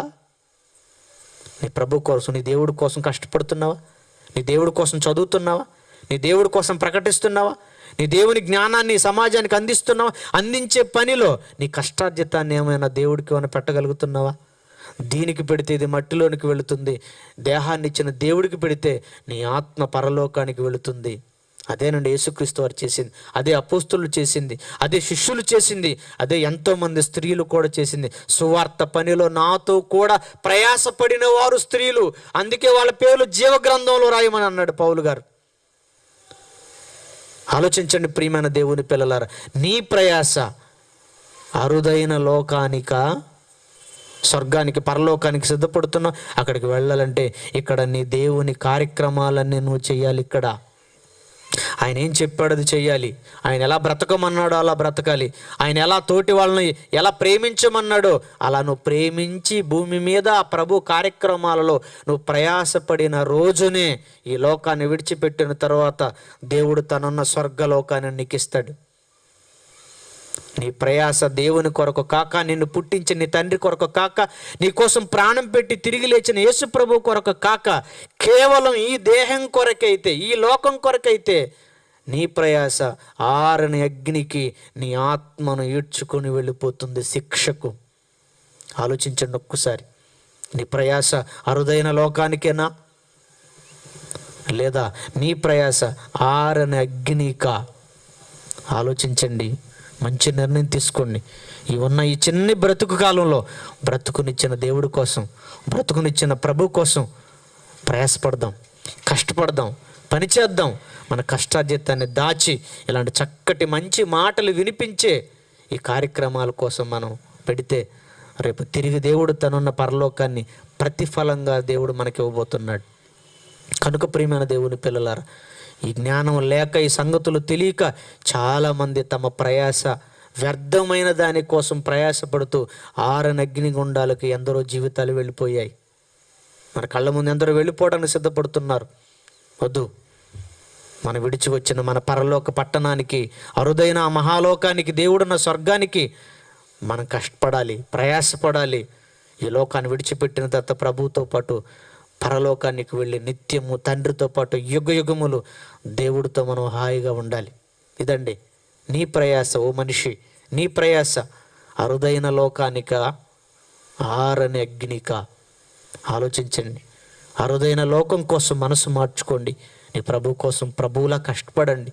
ప్రభు బోధించిన మహాజ్ఞానాన్ని ప్రకటించండి. ప్రభువులా ప్రేమించి అవసరమైతే ఎదుటి వాళ్ళ కోసం ప్రాణమైనా పెడదాము తప్ప ఎవరి ప్రాణాన్ని మనం తీయకూడదు. యేసుక్రీస్తు చెప్పింది అదే, నేను మీ నిమిత్తం ప్రాణం పెట్టాను, మీరు మీ సహోదరుల నిమిత్తం ప్రాణం పెట్టండి అన్నాడు. ప్రాణాలు తీయటం కాదండి, అవసరమైతే ఈ సమాజ మార్పు కొరకు, ఈ సమాజాన్ని బాగు చేసే ఈ మంచి మాటలతోనే బాగు చేయగలం. ఏ మాటల వలన సమాజంలో మనుషులు మారరు. ఒక్క దేవుని మాటల వలననే. వాళ్ళ బ్రతుకు పరమార్థం, వాళ్ళ జీవితం యొక్క ఉద్దేశం ఈ మాటలన్నీ వాళ్ళకు చెప్పిన రోజునే మనిషి ఏదో ఒక రోజు ఏదో ఒక సమయంలో మారడానికి అవకాశం ఉంటుందే తప్ప, ఏమండి, చంపిన మారరు, కాల్చిన మారరు, ఉరి తీసిన మనుషులు మారరు. మనుషులు మారడానికి, మనుషులు మార్పు కోసమే దేవుడిచ్చిందేనండి ఈ దివ్య వాక్యం బైబిల్. ఈ మాటలేనండి. కరడుగట్టిన కసాయివాడుగా ఉన్న, మతోన్మాదిగా ఉన్న పౌలు గారిని మార్చింది ఈ మాటలే. ఈరోజు స్టోట్పురంలో ఎంతోమంది దొంగలుగా, ఒకనాడు ఒక పెద్ద దొంగకి నేను పరిచయం చేశాను ప్రారంభంలో, యేసుదాసు గారని, పెద్ద దొంగ. ఈ మాటలేనండి బైబిల్. ఈ మాటలు విన్న తర్వాతేనండి ఈరోజు దొంగలుగా, వ్యభిచారులుగా, రౌడీలుగా, నరహంతకులుగా, మోసగాళ్ళుగా, వ్యభిచారులుగా, పోకిరి వాళ్ళుగా ఉన్నవాళ్ళు ఈ మాటలకేనండి ఈరోజు మనుషుల్లో చాలామంది మారి సమాజానికి మంచి మాటలు బోధిస్తున్నారు. బైబిల్ ఎంత గొప్పదో ఒక్కసారి మీరు ఆలోచించండి. కనుక ప్రియమైన దేవుని పిల్లలారా, నీ ప్రయాస ఈ శరీరం కొరకు కాకూడదు, వ్యర్థమైపోయి లోకం కోసం కాకూడదు. లోకమే వ్యర్థమైతే లోకంలో అన్నీ వ్యర్థమైపోతాయి. ధనము, డబ్బు, బంగారం, ఆస్తిపాస్తులు, ఐశ్వర్యం అవేమి ఉండవు, అవన్నీ వ్యర్థమైపోయే. వ్యర్థం కాని ప్రయాస, అరుదైన లోకానికి నిన్ను చేర్చే ప్రయాసే నిన్ను పుట్టించిన నీ దేవుడు కోసం పడే కష్టం, నీ దేవుడి కోసం చేసే పని, నీ దేవుడి కోసం పెట్టే నీ కష్టార్జితమే నిన్ను అరుదైన లోకానికి తీసుకుని వెళుతుంది. కనుక ఒక మాట చెప్పి ముగిస్తానండి. బాగా ఆలోచించి, ఈ లోకంతో అంటున్నట్టుగా ఉండండి. చాలామంది లోకంతో అంటుకుపోతున్నారు. వద్దు, ఈ లోకంతో మనం ఎలా ఉండాలో తెలుసా? బైబిల్ చెప్పిందండి. షుగర్ ఉన్న వాళ్ళు తీపుని చూస్తే ఎలా ఉంటారు? షుగర్ ఉన్న వాళ్ళకి తీపుని చూస్తే కడప బాంబుని చూసినట్టే, తెలుసా? అప్పుడప్పుడు చూడండి, మనవాళ్ళు పిల్లలు తాతయ్య తాతయ్య లడ్డు తిని తాతయ్య అంటుంటారు. తాతయ్య దగ్గరికి లడ్డు వెళ్ళగానే ఆయన అనుకుంటాడు కడప బాంబు వచ్చింది అనుకుంటాడు. ఆయన వద్దు నాయన అంటాడు, తిని తాతయ్య అంటాడు. తింటే ఏమవుద్దు ఆయనకి తెలిసి, పిల్లవాడికి తెలియదు. షుగర్ ఉన్న వాళ్ళు తీపిని అంటున్నట్టుగా, బీపీ ఉన్నవాళ్ళు ఉప్పును అన్నట్టుగా, ఉప్పును అంటుకుపోయారు అనుకో, ఈయన తొందరగా మట్లో అంటి పెట్టాలి. ఈయన్ని గ్యాస్ ట్రబుల్ ఉన్నవాళ్ళు మసాలాకి, కారానికి అంటున్నట్టుగా, శరీర రోగాలతో ఉన్నవాళ్ళు అంటున్నట్టుగా, అంటుకుపోతే తొందరగా మట్టిలోకి అంటకపోతారు. అంటున్నట్టుగా ఎలా ఉంటున్నారో ఈ లోకంలో ఉన్న వాటికి అంటున్నట్టుగా బ్రతకండి. ఇదంతా విడిచిపెట్టి లోకం అండి, మాయలోకం ఇది. అంటుకుపోవకండి.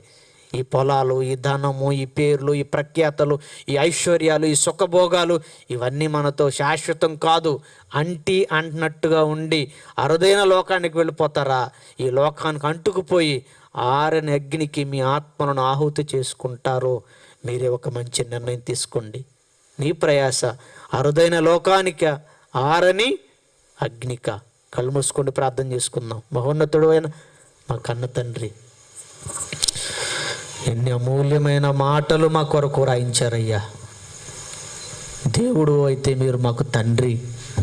ఒక తండ్రి తన పిల్లల క్షేమం కోరి అనేక సత్యాలు ఎలా నేర్పుతాడో, పరలోకపు తండ్రిగా భూలోకంలో ఉన్న మీ బిడ్డలమైన మాకు ఎన్నో విలువైన సంగతులు, మహావిజ్ఞానపు సత్యాలు బైబిల్లో నాయన వ్రాయించి భద్రపరిచి ఈరోజు మాకు నేర్పుతున్నందుకే స్తుతిస్తున్నాం. ఈరోజు మనుషులు దేని కొరకు ప్రయాసపడుతున్నారు, ఆ ప్రయాస దేని కొరకు అన్న అమూల్యమైన మీ మాటలు మీ బిడ్డలకు వివరించాను. ఆలోచన చేయుటకు సహాయం చేయండి తండ్రి. ఈ లోకము, ఈ శరీరం వ్యర్థమైపోయేది నాయన, కానీ వ్యర్థము కానిది దేవా మేము మీ కొరకు చేసే కార్యక్రమాలు, అరుదైన లోకం, మీరున్న లోకానికి, ఈ మట్టి మాయ లోకాన్ని, మట్టి దేహాన్ని విడిచి జీవాత్మలమైన మేమంతా రావాలి ఆ మోక్షానికి, పరలోకానికి. అక్కడికి రావాలంటే ఇక్కడికి పంపిన దేవుడు అయిన మీ కార్యక్రమాలు చేయాలి, మీ గురించి నేర్చుకోవాలి, మీ గురించి ప్రకటించాలి, మీరు చూపించమన్న ప్రేమ చూపించాలి. మీ కుమారుడైన క్రీస్తు ద్వారా మేమంతా అరుదైన లోకానికి సిద్ధపడాలి. మరి మీ బిడ్డలు ఎవరి కొరకు ప్రయాసపడుతున్నారో ఒకసారి ఆలోచించుకున్నట్టుకు సహాయం చేయండి. క్రైస్ట్ చర్చిగా ఇదిగో జేబీఆర్సీ మీ పిల్లలు, మీ సేవకులు తండ్రి సుధాకర్ గారు, అలాగే డేవిడ్ అన్నయ్య, అలాగే వేదికలు అలంకరించిన మరొక అన్నయ్య, ఎందరో బిడ్డలు మీ మాటలు వినిపించి కొందరినైనా మీ వైపుకు త్రిప్పి మీరున్న అరుదైన లోకానికి, మోక్షానికి చేర్చాలనే మీ బిడ్డలు ప్రయాసపడుతున్నారు, కష్టపడుతూ ఇదిగో ఈ చక్కటి కార్యక్రమాన్ని ఏర్పాటు చేశారు. ఒక్కసారి మీ కొరకు ప్రయాసపడుతున్న మీ బిడ్డలు తండ్రి ప్రయాస వ్యర్థం కాదని ఎరిగి ఈ లోకాన్ని విడిచిపెట్టేంత వరకు మీ చెంతకు చేరేంత వరకు ఇలానే ప్రయాసపడుతున్న వారికి సహకరిస్తూ తమ కష్టార్జితాన్ని ఇలాంటి చక్కటి పుణ్య కార్యక్రమాల కొరకు పరలోకానికి చేరే ధర్మ కార్యక్రమాల కొరకు ఉపయోగపెట్టగలిగే మంచి మనసు వారికి ఇవ్వండి. వేదికలు అలంకరించిన దైవజనులను జ్ఞాపకం చేసుకోండి. ఇంత మహాజ్ఞానాన్ని ఇక్కడ నేర్పిస్తూ ఉన్న జేబీఆర్సీ క్రైస్ట్ చర్చ్ కోఆర్డినేటర్గా ఉన్న తండ్రి మీ కుమారుణ్ణి సహకరించిన బిడ్డలందరినీ విద్యార్థులందరినీ దీవించండి తండ్రి. ఈ జ్ఞానపు మాటలు లేకపోవడం వల్లనే సమాజం నాశనానికి వెళ్ళిపోతుందయ్యా. ఈ సత్యాలు ఈ చుట్టుపక్కల ఉన్న వాళ్ళకి నిరంతరం ప్రకటించే పనిలో ప్రయాసలో మీ బిడ్డలు నిరంతరం ఉండగలిగినట్లుగా సెంటర్ని క్రైస్ట్ చర్చిని మరింతగా ఆశీర్వదించండి. ప్రేమింపబడి ఆహ్వానింపబడి వచ్చిన బంధుమిత్రులను శ్రేయభిలాషులను తండ్రి మీ బిడ్డలైన వారందరినీ పేరును దీవించండి. ఆయురారోగ్యములతో నింపండి. బ్రతుకునిచ్చిన మీ కొరకు ప్రయాసపడుతూ ఊపిరినిచ్చి ప్రతి క్షణం నడిపిస్తున్న మీ కొరకు కష్టపడుతూ తండ్రి అరుదైన మీరున్న లోకానికి చేరువన్న మీ బిడ్డలందరూ రాగలిగే ధన్యతను మని కోరుతూ ఇదిగో ఈ వీధిలో ఉన్న ప్రతి కుటుంబం కొరకు ప్రార్థన చేస్తున్నాను. ఈ పట్టణ నాయకుల కొరకు, అధికారుల కొరకు తండ్రి, అలాగే దైవ సేవకుల కొరకు, సంఘ బిడ్డలందరి కొరకు ప్రార్థన చేస్తున్నాం తండ్రి. అందరికీ సమాధానం ఉంచండి, నెమ్మదినివ్వండి, సుఖ సంతోషాలతో తండ్రి మీ ప్రేమలో మీరు చూపించిన క్రీస్తు ద్వారా చూపించిన ప్రేమ మార్గంలో ఆ సమాధానంలో తండ్రి ఈ పట్టణ ప్రజలందరూ నాయన నడిచి మీరున్న స్వర్గానికి చేరుకోగలిగే ధన్యతను మనం అర్థిస్తూ వెత్తబడిన వాక్యం విడిచిపెట్టి కొట్టుకుని పోకుండా వాక్య ప్రకారం మనస్సును మార్చుకొని అరుదైన లోకానికి ప్రభువా మీ కొరకు ప్రయాసపడగలిగే ధన్యత మీ బిడ్డలందరికీ మనం అర్థిస్తూ మీ ప్రియకుమారుడు మా రక్షకుడు నేను యేసుక్రీస్తు పవిత్ర నామమున ఈ ప్రార్థన మీకు సమర్పిస్తున్నాము తండ్రి. ఆమేన్. అందరికీ వందనాలు.